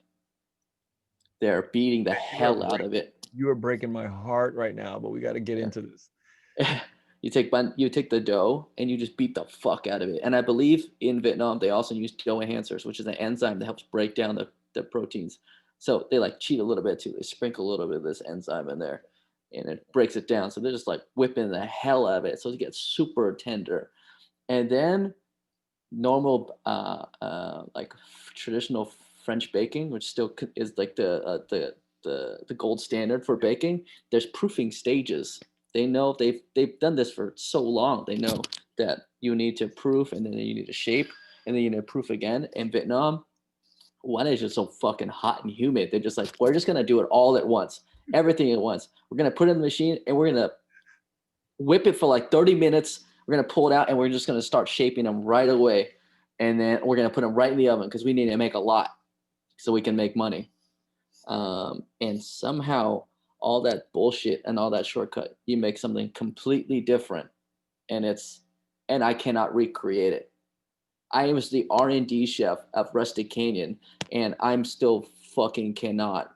I have no idea how they do. I've tried. I've talked to other people. I have friends who like have been working on this too. It's 2021. Like people have been like trying to like nail like great dishes of the world and really try to codify it, you know. And banh mi is people are struggling. All these great chefs, and we talk about shortcuts in Vietnam and stuff. Sometimes it really births something fucking incredible. I had no Uh, idea. yeah. Um, and so when I start thinking about stuff like this, I start thinking about what is right and what is wrong, right? Like, is it wrong that we take shortcuts? In some days and in society and what our goals are, maybe a lot of things we do are wrong. But you look at some of the things that came out of it, it's like, I don't know. You know, there's a lot of suicide in Japan. Is it right for them to be doing that? You know, some happy ass people in Vietnam, you know. Yeah. Yeah. There's a lot to be said about, you know, the temperatures of countries, you know, like a lot of people say cold countries go to war, right? You know, people who come from colder climates are, you know, they gear up and they fight and they got this tactical, you know, all this stuff down. And people who come from tropical places are, you know, laid back and chill. Yeah. And I'm sure it goes into the food prep ethics of but then happy accidents like the banh mi, you know, that happens. Yeah. So, you know, it's something that I want to talk about is because we're on this topic is the idea of the pho spice bag, right? The great debate. Great debate, yeah. So we talk about putting, you know, my mom and I have had multiple conversations about putting the pho spice bag in before in the very beginning, first 2 hours of the 10-12 hour process of pho, Yeah. or do we do it at the last 2 to 3 hours? Yeah. um, what is your what's your take on it? I think the majority of people put it in early. I am noticing, particularly when I dry roast things, which I actually almost never do anymore. Um, I'm noticing that the spices they change a little too much for me, and they lose all of the beautiful nuances. I work with a spice company, and I have to send you some. The coriander smells like straight up oranges. It's unreal. And I'm like, all right, well, I'm gonna use these spices for pho because I'm gonna have some next level pho if I'm using these spices. And I remember toasting them and then going in for the smell, and a lot of those beautiful nuanced high notes were completely gone. And I was just left with something that reminded me of stuff I bought at the grocery store. So one, I don't toast it anymore, and two, I'm starting to believe that overheating spices is you lose a lot of those Killing qualities. aromatics. You're really killing the aromatics. And we had also spoken about um, you don't just lose water and you don't just evaporate water when you're cooking for long periods of times. Aromatics and oils and particles go into the air too. So long cooking times, you do lose something more than just water. So I think at the moment I'm starting to decide on putting in a little later, but putting in later, maybe for a couple hours, cut the heat, and then let it sit overnight. Because now you're not agitating the spices so much, but it's still getting pulled out. And Okay. there is a fusion of that happens with you eat, when you eat pho and you leave it overnight, like there's actual like molecules that start binding and stuff, and things start to taste different. This idea of heat and no heat, and then heat and no heat, just like the way Gordon Ramsay would do a steak, right? You do, Yeah, 2 minutes yeah, on a hot yeah, um on the pan, you take it off for, turn it off or take it off for a minute, or you flip it, and there's this sort of like on off. And the idea of like if you go on and off with the pho spice bag, that, because what I'm worried about is the meat that's in the broth itself doesn't yeah, get its proper dosage, and so you're biting yeah, on like a piece of tajin, and it doesn't yeah, have that necessary, you lose it. yeah. And that's what I worry about a lot. I think that's a legitimate concern. Uh, I would argue that you're slicing the meat thin enough, and if your pho is potent enough, that you may not actually notice. Like you should have like your touch should be dam da, but I think once it starts sitting in the broth and you get a really high quality broth, and the meat has actually been in there and it has enough salt in it, because there's enough salt penetration, enough flavor penetration in your broth is like perfect. I think you'll be all right. Okay, so then that takes us to, when do you put in the nigmam? I put in nukmam early. And you don't feel like that kills the aromatics? No, I don't. No, because I'm not really doing it for aromatics. I'm doing it for umami, and a very specific umami. And I also really do not like the taste of last minute fish sauce, because you taste too much of the fish sauce. I personally, I don't think that you should taste fish sauce. That it should just enhance the flavors of everything and make it more damda. But it's not there to be. It's Fish. only there to be a supporting actor. Yeah, it's not there to be fishy. I never thought about that. But yeah, I put mine in the very early stages too. But I don't go full. I give it maybe 70% of its power in that first maybe Yeah, 2 hours, 3 hours. And then yeah, I'll slowly add that yeah, yeah, towards the last 3 hours I'll put in enough fish sauce just to bring out like sort of a brightness to it. yeah. And we'll give This normally good cooks talk like that. When I hear somebody talk like that, I'm like, this guy, whoever this is, knows how to cook. Because you only have opinions about that. If you have your face in the pot for a long time, you're like, what's happening right now? You know what I mean? Like only some like obsessed motherfuckers talk like that. So I do 70% early, but then the last 30, you know what I mean? Well, it's interesting we talk about that because you go from that, to pho tacos, and Uh, you know, a lot of people were laughing at me in the beginning when I did that, yeah, in the early years. They're like, what the fucking gimmicky shit is this, right? But then you got to like really think about it and deconstruct this shit. Like I yeah, fed my family for many years on pho tacos, selling it out in the festival circuit. yeah, And there's a logic to that. What you just talked about, that obsession, because you have to think like, okay, let me just do a regular pot of broth yeah, and let me just throw some meat in there and then I'll chop it up. But nah, it yeah. doesn't work that way. Not work that way. Yeah, you got to crank up the flavor profile without choking the meat and making it, biting into a salt log, like a Uh-huh. log that's just salty, and you cut it up and you're biting. There's like So this gross. like dance that happens. Uh-huh. And then, so we had to experiment a couple of runs to get that flavor profile correct. And then you arrive at it. But it took years of just making regular Yeah. pho for me. Yeah, standing over the thing and staring at this thing and really going, whoa, it's not hitting the notes that I needed to hit. Uh-huh. And then finally, figuring out what exactly needs to happen to bring it up to the so when they bite into a taco, it now feels like you're eating a bowl of pho without being Yeah. yeah, I mean, you get the whole experience of like, fuck. And just the tortilla is the only thing that kind of like that vehicle is the only thing that kind of So transports. there's a tortilla. There's a corn Yeah, tortilla, there's a corn tortilla. And that's and the only then thing that transports you into the world of fusion, right?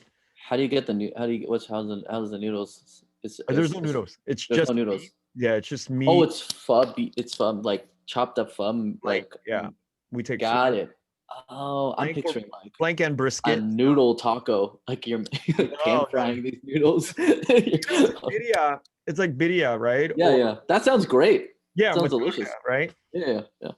And That yeah, sounds we just fantastic. do that, and you could feel the oomph of that, all of the anise and the coriander and all of that gets, Yeah. you get one bag in a regular broth a pot, but when we crank up the spice bag for pho tacos, it's a steroids, It pump. kind of has to be. I'm Yeah. noticing because I had to do a beef pho actually for the first time last year.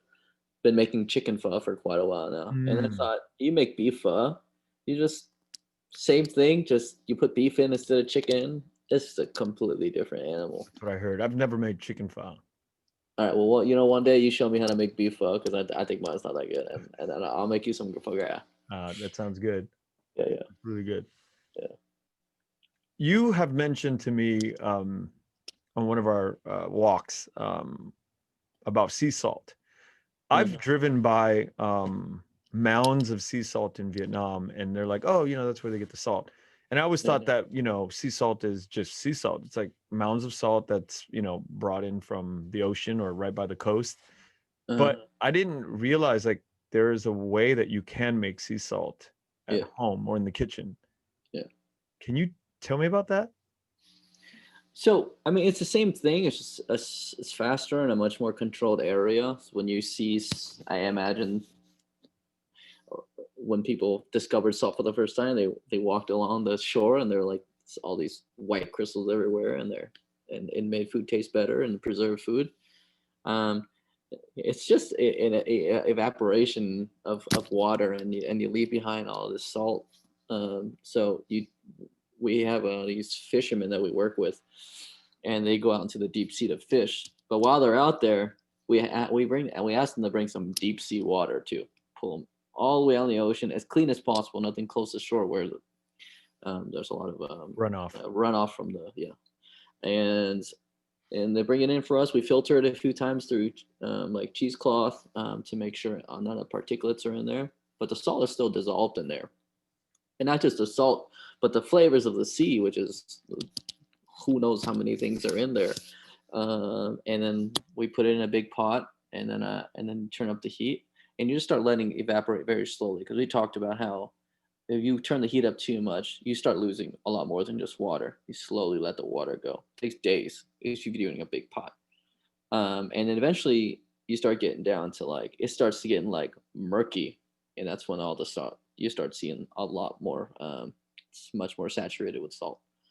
And at that point, you do a little bit of stirring to make sure it doesn't start sticking. And eventually, there's so much salt in it, it can no longer stay soluble inside the water, and it just starts all the molecules start to stick together, and you start seeing crystals start to form. Um, and then you just do that really, really slowly, and eventually you have like a pile of salt. It's incredible. Hours of that. Yeah, super long. And then you take that out and you let it air dry for a bit to get out the last bit of moisture, and then All right, then you let's talk about this bullshit because get salt.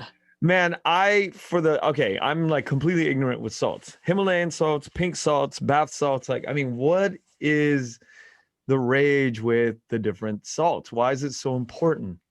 Uh-huh.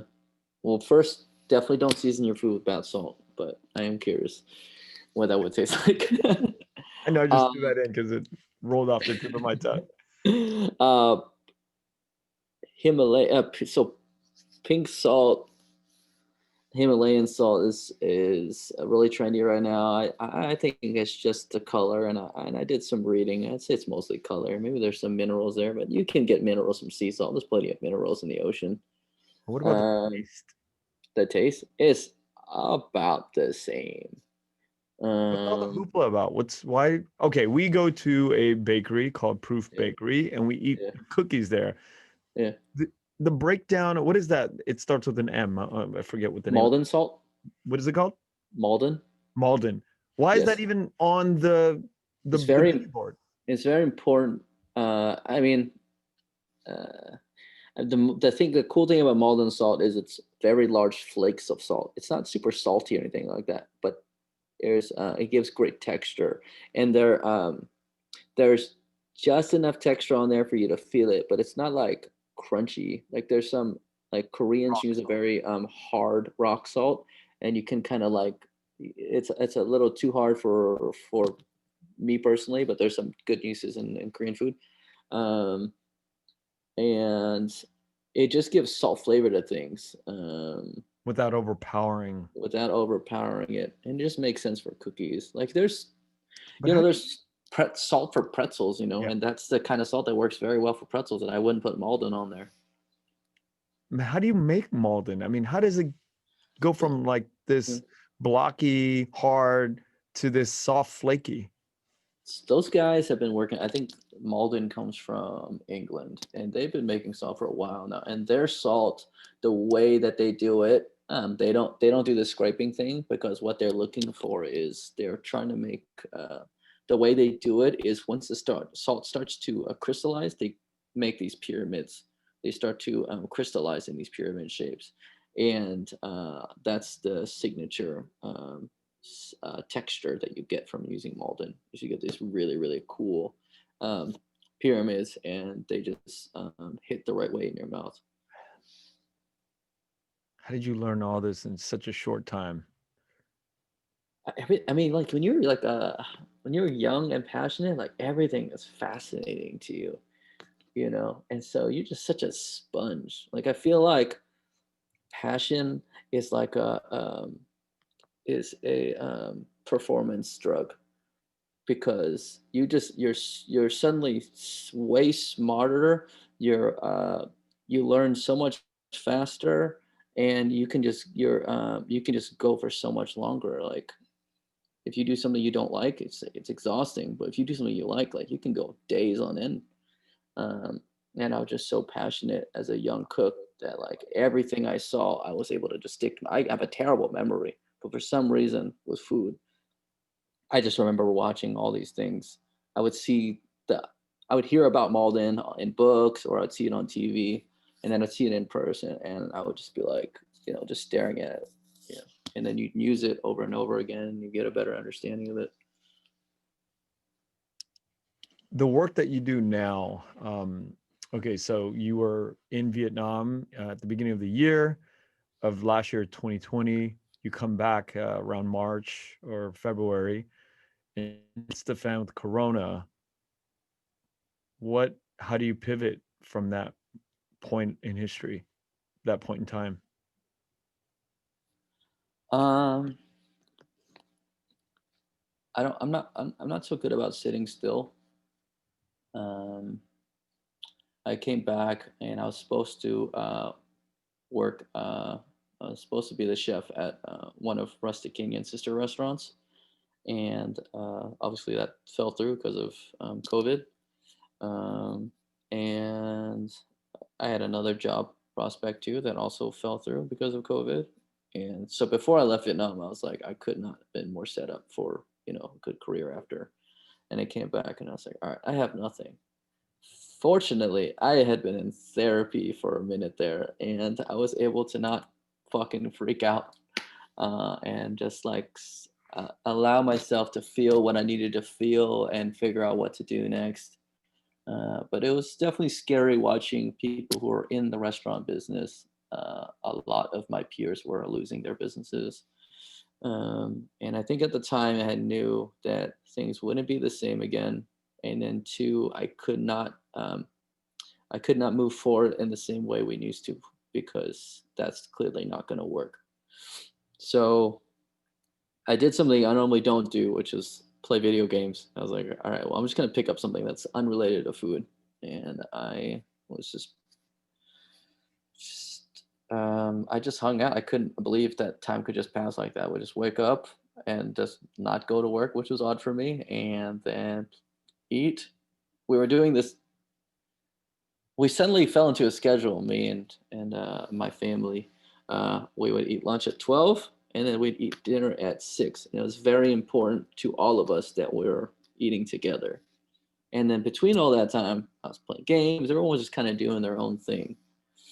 Uh, and at some point, I started getting really antsy, and I knew that would happen. And I was like, I can't sit still. I'm gonna run out of money eventually. Like, do I need to change careers? What are my other skills? And I remember one day I had smoked some weed and I had a terrible panic attack. And I was like, my life is going to go to shit if I don't do something. And and then I had the idea that I was going to do Gum. I was like, it's going to be able to help me accomplish a lot of things that I wanted to get done this year. One, I wanted to cook Vietnamese food. But another thing was the reason why I wanted to cook Vietnamese food is I wanted to get closer to my culture.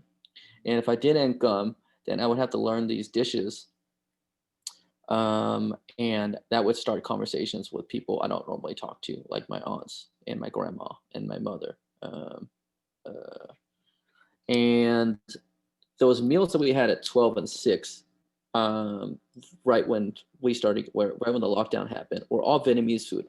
We didn't want to eat anything else for some reason. We lived by Saltel. We didn't want any Japanese food. Every day we're like, every day I just threw something together with my mom. We made a Vietnamese food, and for a while there, for weeks, maybe even a couple of months, we had just only eaten Vietnamese food. And I was like, you know what?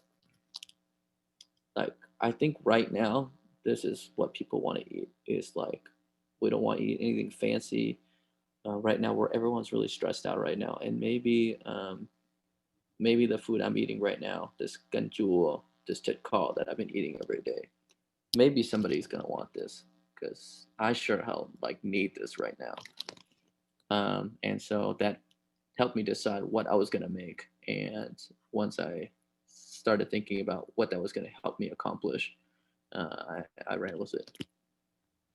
Thanks to weed, Wow, helped that's me out a lot.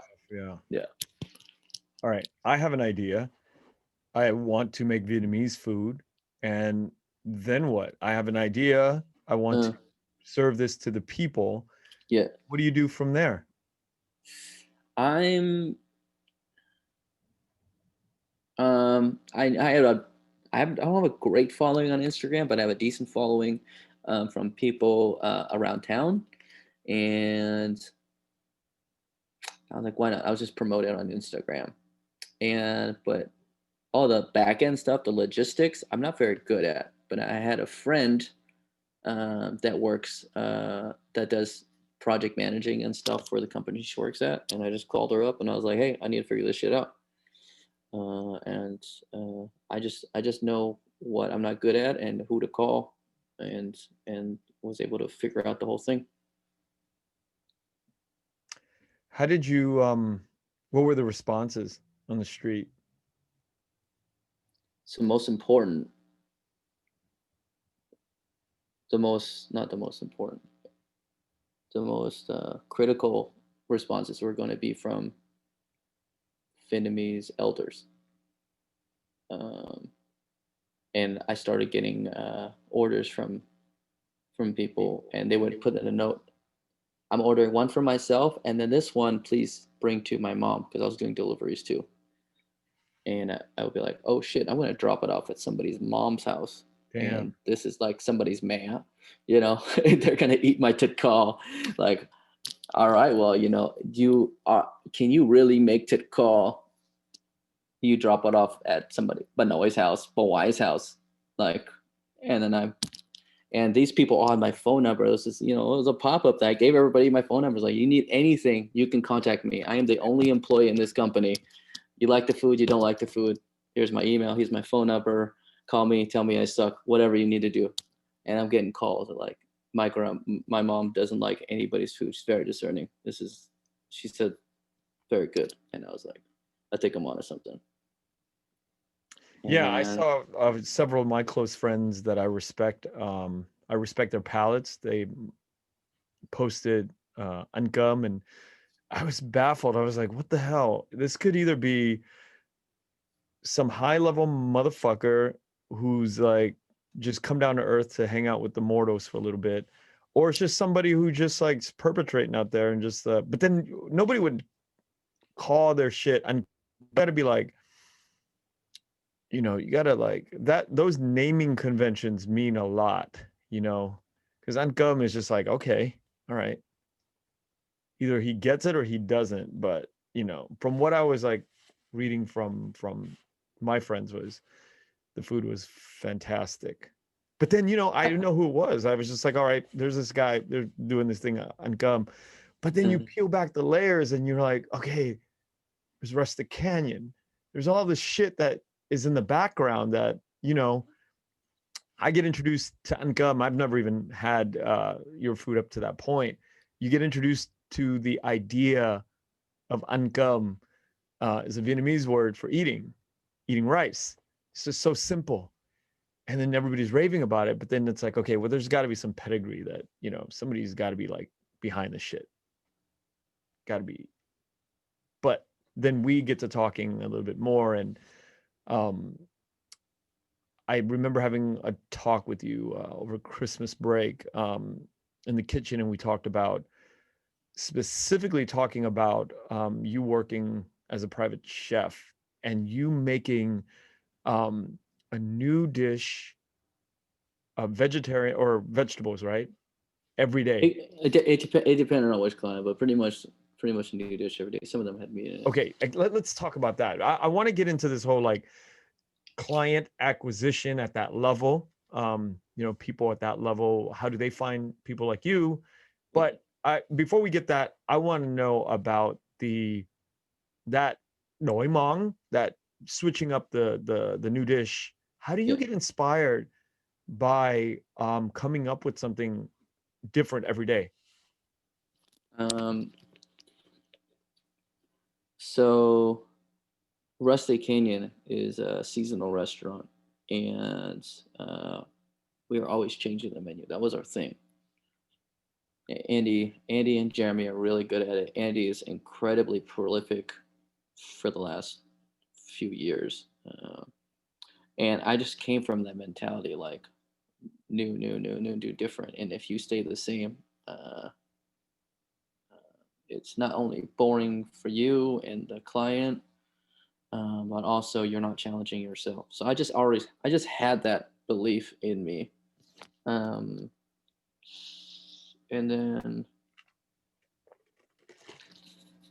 but it's like, so to come up with it, I feel like it's very similar to jazz. I don't think on that level, but in the sense that like I'll pick out chords or I'll pick out a dish and then I fill the rest in. You know what I mean?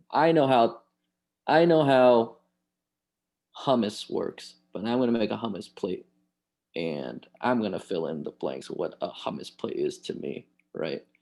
And you can make a hummus plate a billion different ways, and that's just how Mm. it keeps going. And then for when I was working at when I first started becoming a private chef, I was also working at Rustic Canyon. I didn't tell too many people about this.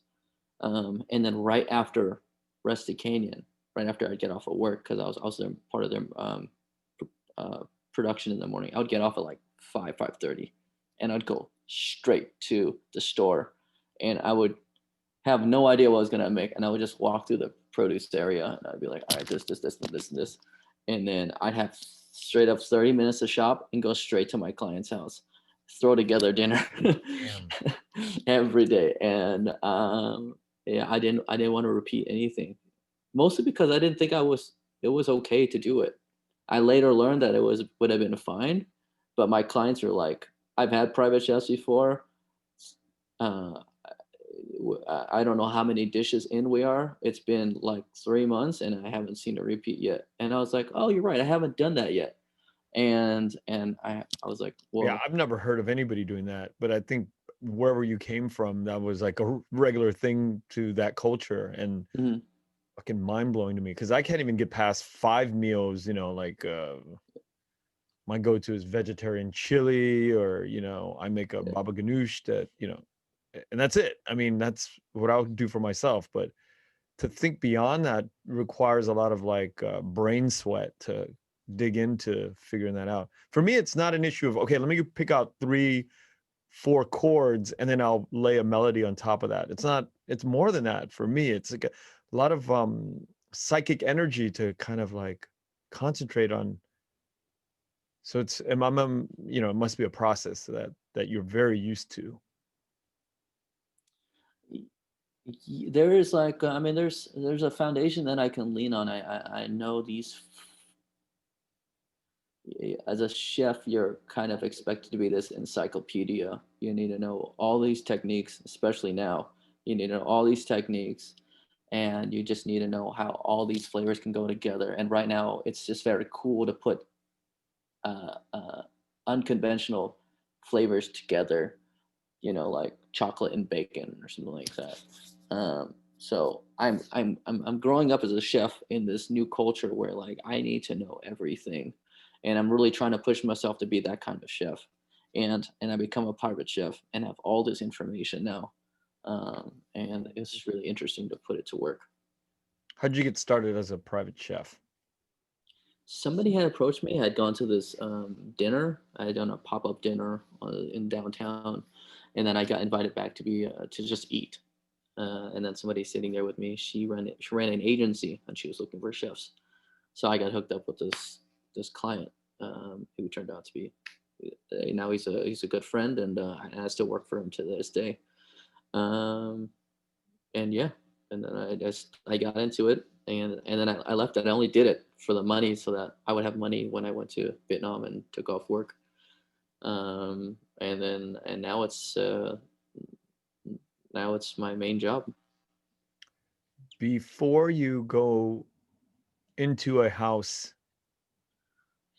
did you get briefed by the agency on what to do, what not to do? Because I was in the window coverings business for many years because my parents did that, and I went with them and I took over their business, and we spent a lot of time in celebrity homes, and there's a sort of unspoken rule about how you go about. I mean, you're basically invisible as the help. Mhm, Does the mhm. agency tell you what to do?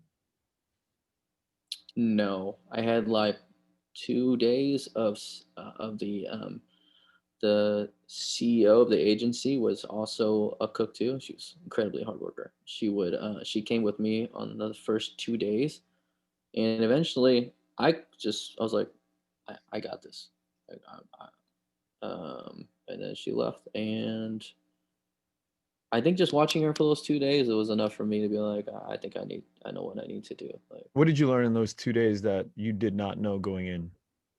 one, becoming going from being a chef at a restaurant to a private chef. A big thing is that you forget that suddenly there's much more to a restaurant than just making food. There's the service side too, and learning how to you suddenly have to talk to the customer, which you normally don't do.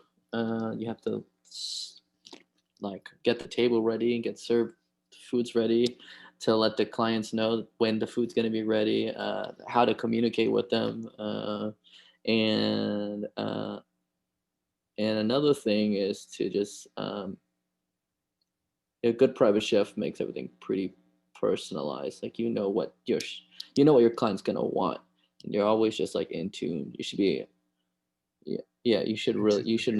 your client. yeah, you should be able to anticipate a lot of things. And she was Okay. just really good at that. So you bring a bag of groceries that you went to go shop with, right? You come in at Yeah. what, 3 o'clock in the afternoon for dinner, or do you come in the morning? How does this work? I so I get off of work at like 5:30. I have 6 o'clock. I have till about 6:15 to shop, and I need to have dinner ready by 7:30. So I get there, and I start banging out food, like, uh, and yeah, just gotta make them quick. But in that small time period, you can only make certain kinds of food. Sometimes I would come in early at Rustic Canyon, and I would knock out some things that would take a little bit longer, like a braise, and then I would show up to the house with it. So you make the food at the client's house, and Hmm. you set up the table for them? Set up the table, ask them if they want water or beverages, and when they want to eat, let them know what they're going to eat, and And is there that's it. family there too? So Everybody? I was working for this guy and his girlfriend. Um, so it was just the two of There's the them. two of them. Hmm. Do you Okay, you serve the food, you lay it all out, you bring it Hmm. out from the oven. It's all sitting there, it's hot. Hmm. Where do you go after that? Do you sit down with them and shoot the shit? I mean, what is it? How does No, no, no. I'm always in the kitchen. I try to, yeah. I always I think it's very important. Even though I'm friends with this particular client now, uh, it's very important to always stay professional, and they have their dinner. If they want to talk, I'm there to talk. I have had to learn how to chat, um, uh, being in this business. If they want to come up to me and they feel like talking, I'm ready to talk. And then when they want to leave, they can leave, and I shouldn't make them. Uh, I shouldn't make them feel like they need to stay in the kitchen talk to me. Like you should get whatever you need from me. so that's some high level EQ shit, you know? And that's it's like everything. It's like even 50% of like the good food, 50% is just that soft skill of going Uh, into these homes because their feelers are more sensitive than I wouldn't say it's more sensitive. I just say, the nature of these homes and these homeowners, they're just more on high alert because they're probably famous or they're probably constantly bombarded with people wanting their signatures or stuff like that. You have mm, to kind of act like, I mean, it's really just another person. yeah. But a lot of people don't get it. I used to bring guys on the job with me, and they would just literally stop because they're just so blown away by the extravagance or the lifestyle or even just a celebrity that you're right in front of. And I'm like, you got to shut all that off, and you cannot talk to the client unless you're being spoken to. It's a I hard pill to think swallow too sometimes. it is. Some people want to talk, but I think you don't even notice when you have like. I mean, personally, when I have contractors come to like my home, like fixing the fridge or something like that, I don't normally want to be bothered. Like I just like come do your job and leave. I think with the chef's a little different because it feels a little bit more like part of the home, and they're there for a long period of time. But they're still like have a couple clients that are extremely busy. They work a lot, and they just want you there to do your job. Like they're not there to be friends. Like, Yeah. What are so you some got of to the learn. conversations you've had before? Oh man, I've been doing this for a minute now. So What's a all kind. I mean, it's memorable just conversation? it's like being a bartender, man. You're like, Yeah.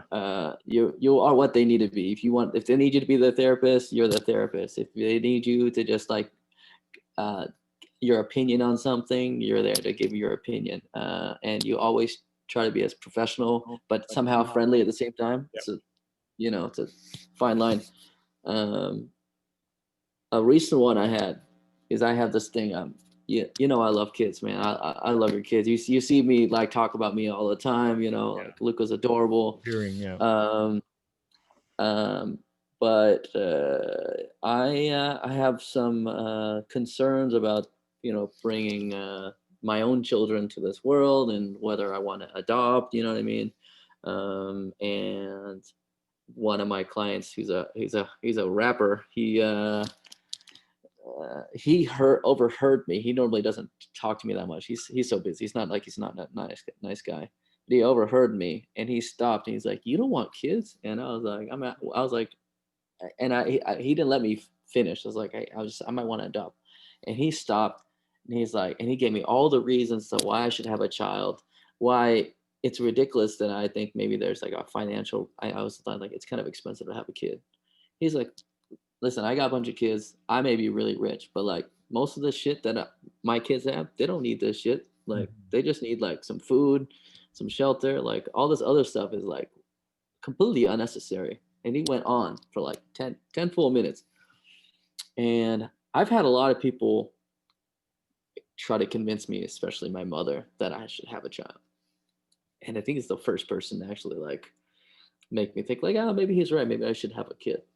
But I also have like conversations with um, certain people's maybe girlfriend. I won't mention names or anything. Will be like, we're having issues right now.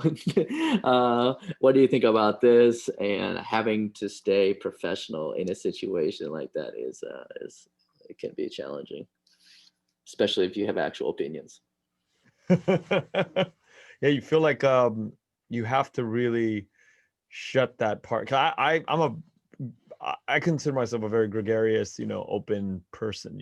I love to talk, but going into these homes, I mean, it's killer sometimes where you Oh man, I'm just realizing that now. That must be challenging for you not to not to want to big talk. challenge. Yeah. In talking to you now I realize why I never thought about this up until now. I hated the business growing up. I remember being like 12 or 13. I told all my friends this, being 12 or 13, and my parents had just come from Vietnam. I mean, in 1975, and they were 13 years in. It was like 88 or something, and I was carrying up a ladder into this mansion in Beverly Hills, and I'm like looking around, and it's like decadent, and it has all these like paintings and pictures of this guy, and it turns out to be Rocky, Sylvester Stallone. Sylvester Stallone, I It's got a it. house, yeah. And I'm carrying it up, and I'm like, at that moment, I'm just like, fuck. At that moment, I remember just being 13, and from that point on, it was just like every day, every year, just built up. I hated it, and I had to take it over in 2000, around 2000, and Uh, we expanded it in Vietnam and doing work in production. But now that I'm talking to you now, I always felt like I was not, you're not allowed to talk to them. You're not allowed to mhm. connect with somebody. Somebody who was really sweet, and I had a long conversation with her, was Pat Benatar. Worked on Pat Benatar's house. I mean, we worked on a lot of names, and Benatar and I had talked about weight loss for a good 30 minutes. We spent half an hour talking about, intermittent fasting and, Uh, these things, paleo at the time. And yeah, I was just like, oh my God, what am I doing? Why am I in this business? And yeah, I yeah, and yeah. I would roll with these with my crew of guys. I'd bring, sometimes teams of 3 guys, 4 guys, but I'm still to help. It's like, but yeah, I'm thankful that I'm not directly, interfacing with clients anymore, because it really killed my who who who I felt like I'm meant to be. It's like Yeah. tough. It's a tough journey. I you know Rushing. I say that about when like contractors come to my house and but when I'm on the other end, I do want to at least have a little bit of a relationship. Yeah. And there is a client that I have where I feel like I'm just a help. They're not. He doesn't even say hello when I see him. He says dinner's at 7, and I say okay. Damn. Yeah. I don't really take it personally, Yeah. but it's just No. nicer. It's nicer when I have a relationship with them. But yeah, I mean, I can be a little social, but for you, Mr. Social Butterfly, oh my God, he must have died inside. It was painful, man. And I Yeah. never understood why it was so painful until now. Like as I'm getting older and I'm talking to you, I'm having this conversation. I'm like, yeah, and on one end, I'm like, it's weird because, on one end, I have some friends that are celebrities in their own right, and Yeah. they're Yeah. amazing. And then on the other hand, I'm like, I have to service that other part of that same community, and I have to wear these two weird hats, and I could never talk about um my work or my passions, and Uh-huh. strange place to be. There's another guy like Adam Carolla talks about this. I think he was a carpenter or a contractor for many years. When I That's think right. about him, I think about like, oh my God, I think about him a lot. He's somebody who really worked in the real world and had real life experiences for many years, and talked about that. I think growing up, I used to hear Adam Carolla talk about, and I used to be okay, there's probably light at the end of the tunnel. There's got to be a reason for all this crazy shit. It's just, Yeah. it's painful. Yeah, for I'd rather almost work in an office where there's nobody there than to have like to be around people and not be able to communicate and connect Yeah. with them. And to be denied this desire of yours. Denied, yeah. It's just it's so painful. Um, what do you think makes food or anything art good? um been thinking about this a lot. Uh, there, there's we talk about these there's like supposedly subjective things, but when you're talking about, there are some, I call them truths. I don't really know if that may be the right word for it, but that's what I call it. And there are some truths in some creations, like for example, bread uh, is a dish somebody came up with, right? Somebody came up with the idea of bread, and I don't know how thousands of years have gone by, and there is still a connection to bread that we have. Bread is still great. Um, so there's something there about bread that that is going to be always good. Bohemian Rhapsody is, I believe, always going to be good. Um, I don't know if there's an answer as to what it is, because I've been listening to like listen to a lot of comedians. Some jokes, like a great joke, I don't really know if you can logic your way to a great joke. That's why I think that's why Dave Chappelle kind of riffs for hours on end, because he's trying to be a conduit. He's trying to pull these things. He keeps talking and talking, and he's trying to get these things. And um, the point of what I'm trying to say is I believe there's something there. I don't really know what it is, but we're talking about food specifically. That's also another challenging thing, because I'm still on a debate is on should food be delicious? Like, is that important? Do you think food should be delicious? Oh, fuck yeah. Yes, hands down. I think it should be simple and simply delicious. It shouldn't be inflated or Yeah. conflated with, a bunch of shit Yeah. flavors, but yeah, delicious, and delicious is subjective, but should food be delicious? Should that be a goal? Like, is that an Yes. important goal? Yes. And And I feel like a lot of I feel chefs. passionately about that answer. But why do you even dare to even ask that question? I Why ask are because you I don't. I ask because I don't constructing? believe it's a goal Okay. for a lot of chefs. What do you think is their goal? I mean, where are you coming from? Because I eat at a lot of these Michelin star restaurants, these great restaurants, and the food isn't delicious. Uh, it's a lot of the times it's about the idea. It's trying to achieve something else.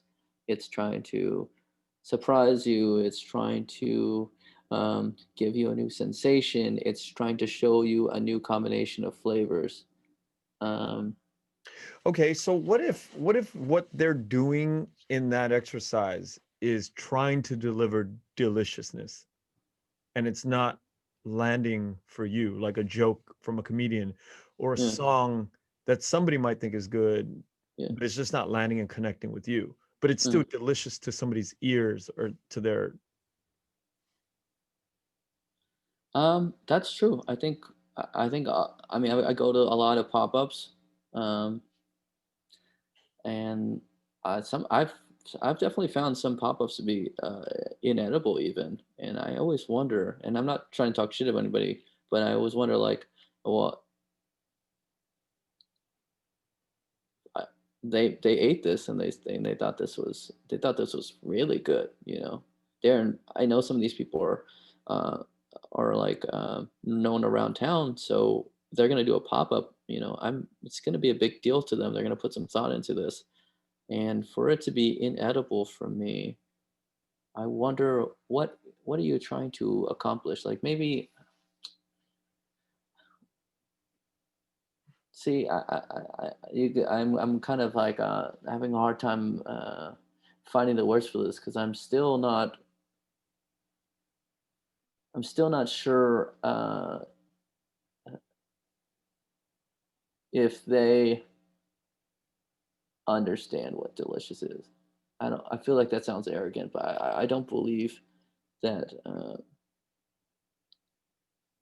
I I think the fascination with all this this the high fashion of like great responding Goal. right now is you they're I feel like when I'm eating this food, they've a lot of it has forgotten um, uh, like the soul of great dishes. Like you eat a cheeseburger for the first time, you're like, you don't need to ask yourself, is this great? You're just like, this is, you know, this is incredible. This is a classic. And you eat like, you're like bread. You don't need to ask yourself, is this delicious? Um, it may be subjective, but I feel like I see it a little too much, where maybe that's not the case. Um, Do you think that the authors or the creators of these dishes are deliberately putting out stuff that's, or do you think that it's just mindlessness that they're I don't creating think it's something to. mindlessness.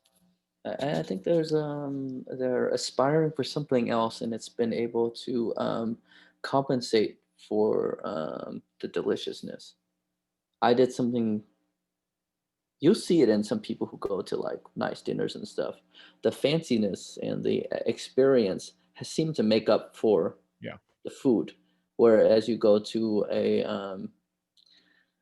like a hawker stand or something like that, uh, you have nothing else No to crutch. hide behind.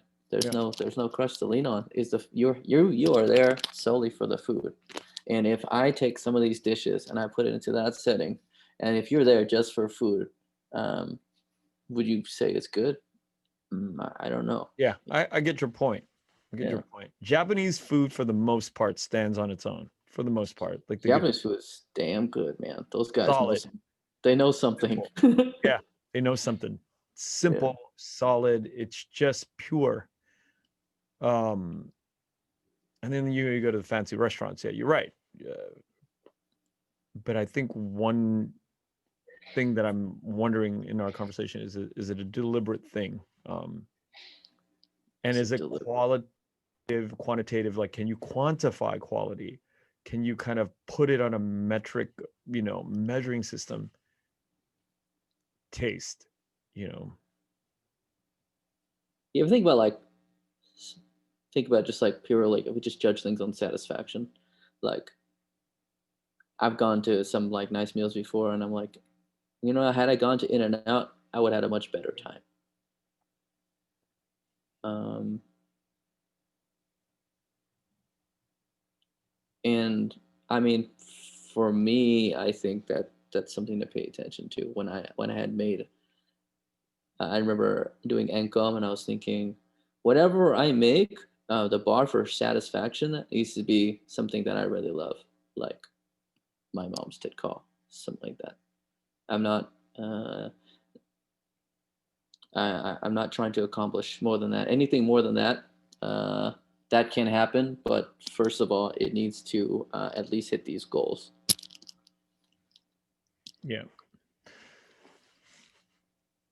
This goes and it's applied to everything in art and the creative Yeah. journey.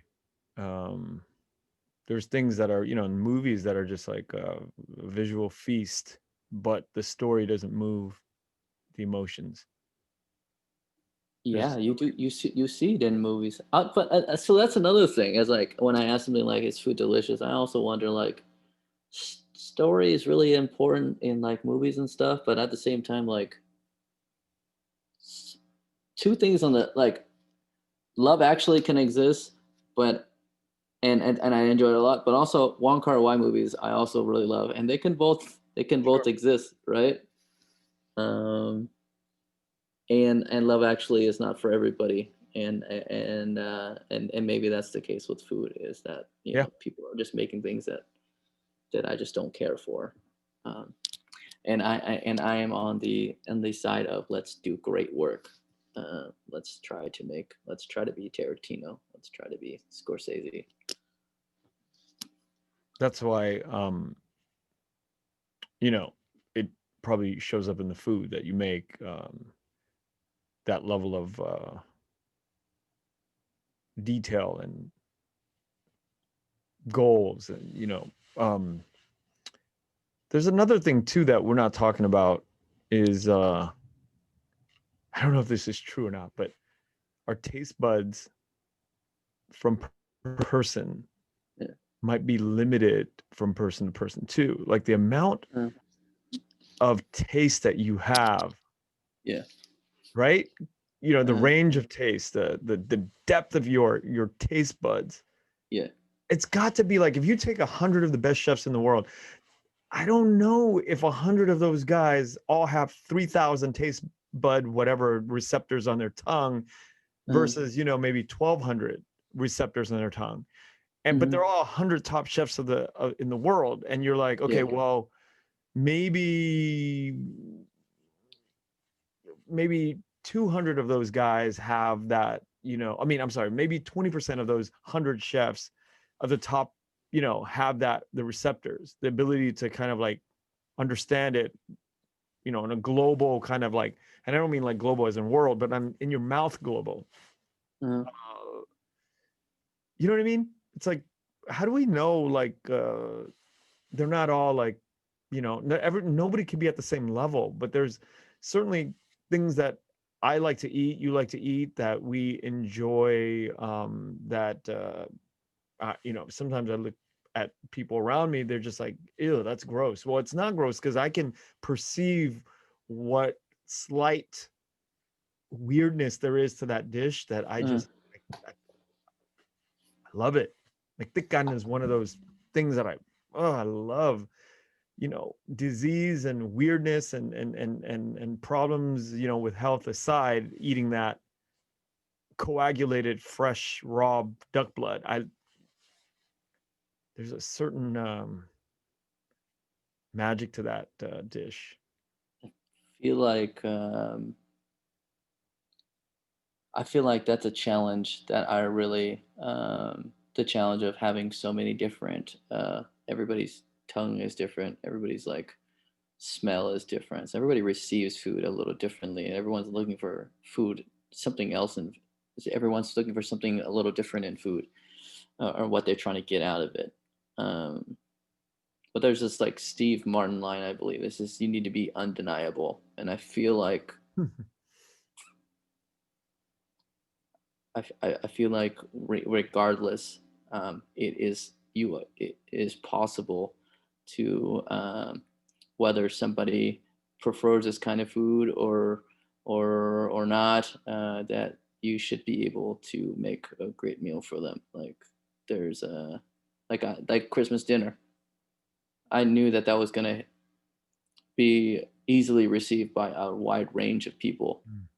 I made that, and I was like, all right, regardless of what their preferences are, what they want to eat, have a this is a this is a kind of meal I think a lot of people are gonna be able to enjoy. And I think there's something to that, right? Um, Just to follow up on that thought, it was a mind blowing, like first time I've ever had that level of a Christmas dinner in my life, Thank you. and it was almost undescribable for me at this point. I mean, there's no need to describe it because it's just like, yeah, it was an experience, and the ingredients are like everything, like where you bought that stuff is not where I would shop. It is. Mm-hmm. It's just not where I would buy things. I wouldn't even know where to source that kind of stuff. And you could tell it was like very simple, but the ingredients were just from, not places where normal people just shop. Yeah, And then the processes obviously was. you guys have good palates too. I mean, not the stereotype, but cooking for Asians is normally the more I gotta be on my A game when I Oh, cook for really? Asians. Never Yeah, thought about because that. You're right. generally, they're good eaters. They come from cultures of good food. They're also very adventurous because we normally eat like like quote unquote like crazy shit anyways. So like a lot of other cultures of food is like very easy for us to eat. Like I can eat a taco. What's scary about that? Yeah. And or I can eat like tripas on tacos. Like I mean, I eat that at dim sum restaurants. Um, so yeah, cooking. Asians know their shit. Latinos normally really know their shit. Yeah, it's What we made references to music a lot, and I think uh, both of us share that sort of background with music. What what does music have? What kind of meaning does it have in your life? And the actual you're an amazing singer and guitar player. I've got to experience that over recently, and how's that played into your life? Kind of training? What did you do to get to that level? the singing and guitar. Yeah. The guitar, I wanted to get chicks, and the singing.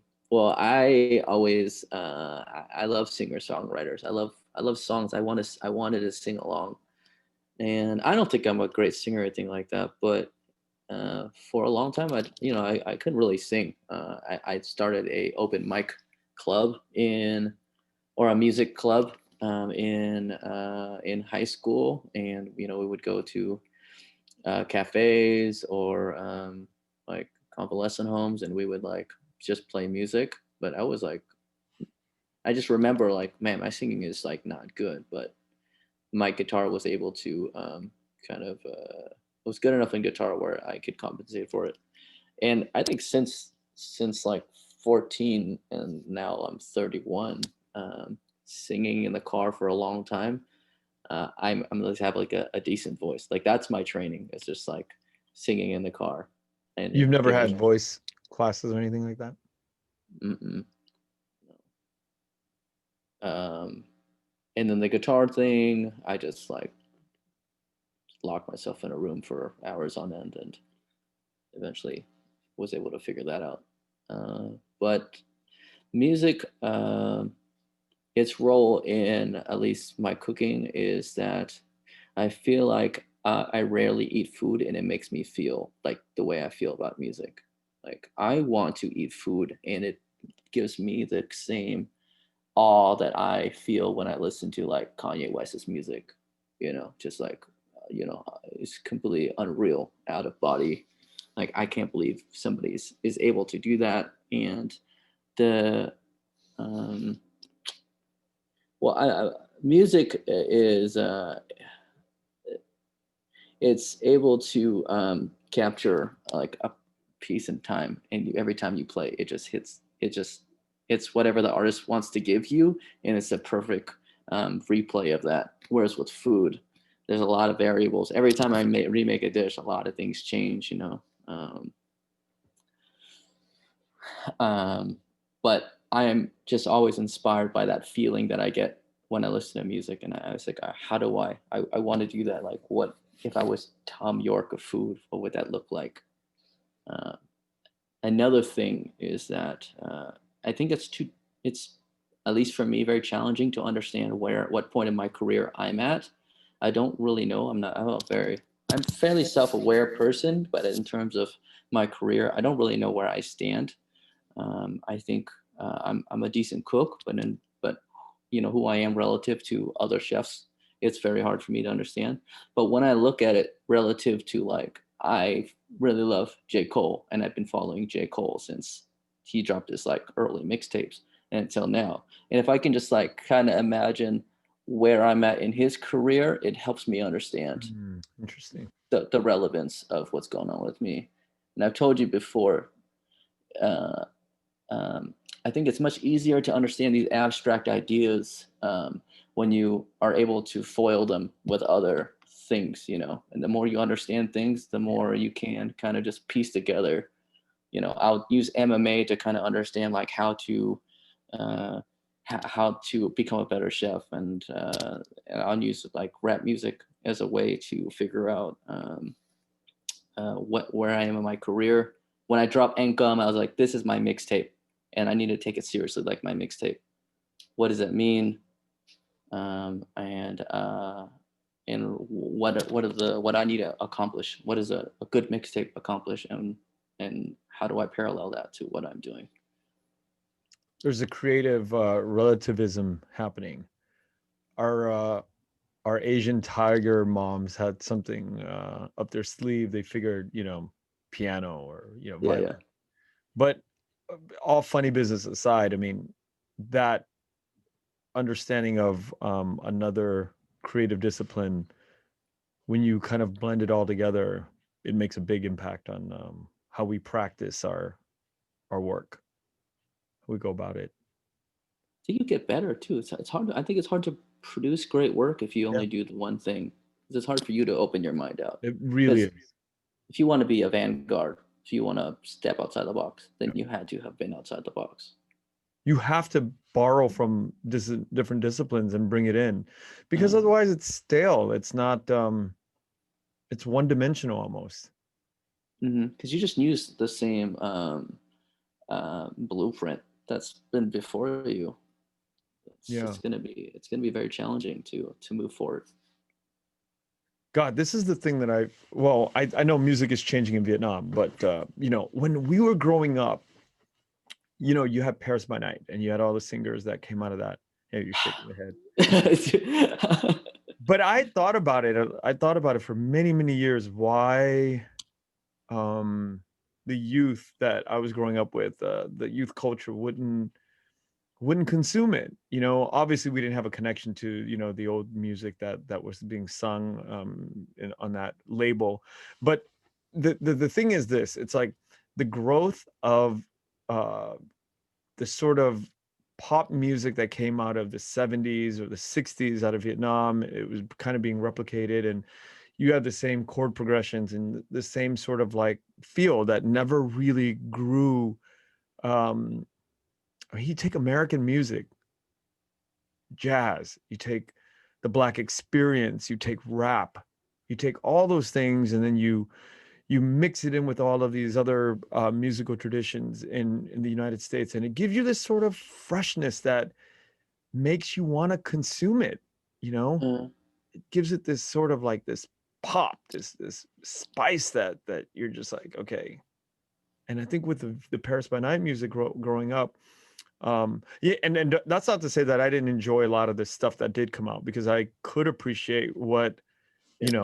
was coming out of that period. I was able to really enjoy it for what it was, but beyond it, it was just hard to grow as a person if you wanted to get into some other shit. It just didn't feel right that they were trying to expand with like a rap artist at Paris by Night, or it just didn't feel it didn't feel authentic. hmm Um, I've had, I mean, I shook my head because it was very challenging for me to listen to that music as a kid. I mean, I associated it with my parents karaokeing a little too Yeah. early on Saturday mornings. I associate it with, I used to take Sandal to between San Jose and in Orange County to visit family and stuff. And they would be blaring that all the time too. And I like music, but I could just never, I couldn't find the music in that. And I was very, very frustrated with, I was like, man, I wish our people could make something better. I mean, I'm sure there's stuff there. You mean you like it, and I'm sure there's something that. But for a long time, that's how I felt. Um, and and I'm really, really excited to have gone to Vietnam and see that all these young kids are trying new things. And I believe that they have to. I mean, people just want music, but also things need to get updated because people change. Like Yeah. you Society's want changed. Yeah. society's changing. You want them to receive it, and it has to change with the people. Like you listen to comedy, like if you just keep doing the comedy that was people were doing like in the '90s, you would it wouldn't even it would just be buffoonery now. Uh, so But yeah. there's a lot of hope. I mean, every time I go back to Vietnam, which was, a few times a year last year and the years before, there's always stuff that you can argue now that they're like zooming past, a lot of things that are happening in the world. I used to be very worried that the close proximity to the South Korean pop scene was, bleeding in and blending into making art. But you know what? That's part of it. That's part of the history of mankind. Hmm. Close proximity to other things that are good, it's Yeah. gonna rub off and it'll produce some other shit. It'll spin off and create some new generation, and I'm excited about all that. And I wish that um I hope that I can continue being an appreciator of Mhm. the mixing and mashing and not be this old man Yeah. who's staunch in like, oh, Yeah. my music was, Yeah. shit. Yeah. No, fuck that. I want Yeah. to be able to keep an open mind Yeah. and like when Kendrick Lamar was, when he came onto the scene, I remember my young friends who were like a decade younger than me were just, that was like all the rage, and I just couldn't get it. I just couldn't, Mhm.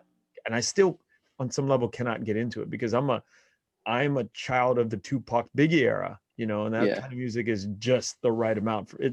Even Kanye is a little bit, Uh, new for me. mhm. But you take the time to kind of listen to things and Mhm. process it and allow it to be and keep an Yeah. open mind and I think that's why we get along. Is very similar minds, and especially with something like this. Every generation says that. Oh, it's not like what we used to do. Oh, this generation's going to shit. Every generation says every that. they all say it. At some point, somebody who really knows a lot about music, Led Zeppelin came on the scene, and they're like, "Yo, what is this garbage?" So, what are we not seeing? And I want to see it. But you go back to quality, Adele. Adele was somebody who, Rick Rubin, redid her thing for what, 2 years or a year, redid her album. Hmm. That's just traditional piano and vocal, Hmm. the Yeah, quality. But very raw. how is it still so fucking fresh when you hear that album? I think 25, right, is that album. When you hear it, you're just like, oh my God, it's just piano and singing. And the chords are nothing special. It's, basic, regular chords, Yeah, but there's not much going on in Adele songs other than her. nothing. But what is it? I mean, I'm a huge fan of Adele, Oh, she's a beast. beast. And how does she get our stamp of the entire world stamp of approval for that being quality?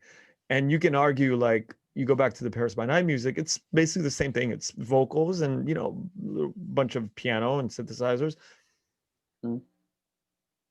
But what is that quality? What is that defining quality? And it's not new. I'm gonna be I'm gonna be looking for that answer for the rest of my life. Yeah, I have no idea. I the remember goal, man. her. She'd been gone for a few years, and her great return was, I think, at a commercial for the Super Bowl, and it's an advertisement for her new album, and she just sings the first word of hello. She says hello. Everyone loses their shit. How next level are you to Yeah. say something like that? You know, and Just not even sing, a bar. not even a bar, Not even a and bar. then the hype of everyone's mind of You who you are, recognize it.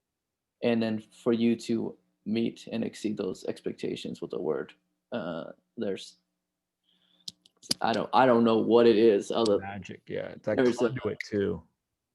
I forget who said it. It's some neurologist. He's like, I think we only understand like maybe 5 to 10% of the brain. He said the rest of it we have to leave to the poets, and I think Interesting. it's that magic. Well, today was magic. I had a great time. This is fantastic. We will definitely be revisiting each other on this podcast in the next few years to come. Yeah, I am always interested in hearing what kind of work you're going to be producing down the line. And even if it's not food related, I can't wait to see, because I think on a very basic level, you're an artist. That's it. That's why, you understand the creative process, and you're on your way to do new things, and I'm excited and to follow and to track your work throughout your life. Thank you so much for coming on today. yeah, man. Thank you for having me. It has been such a pleasure to have met you and all your friends. It's yeah. I feel like in Ice Age when Manny's running around looking for the other woolly mammoths. I feel like I found the other woolly mammoths. Oh, they're here. There they are. We're looking for you guys. Oh, that's such a good the, this is so cute. I love Yeah. it. The woolly mammoth crew. Love Yeah, it. yeah. Yeah. That's us. Yeah. Well, again, thank you so much. And, we'll be talking again soon on this show. Let me know what the next project is, and we'll get into it again. We'll do. Yeah, let's talk soon. I can. All right. Bye, man. I'll talk to you later.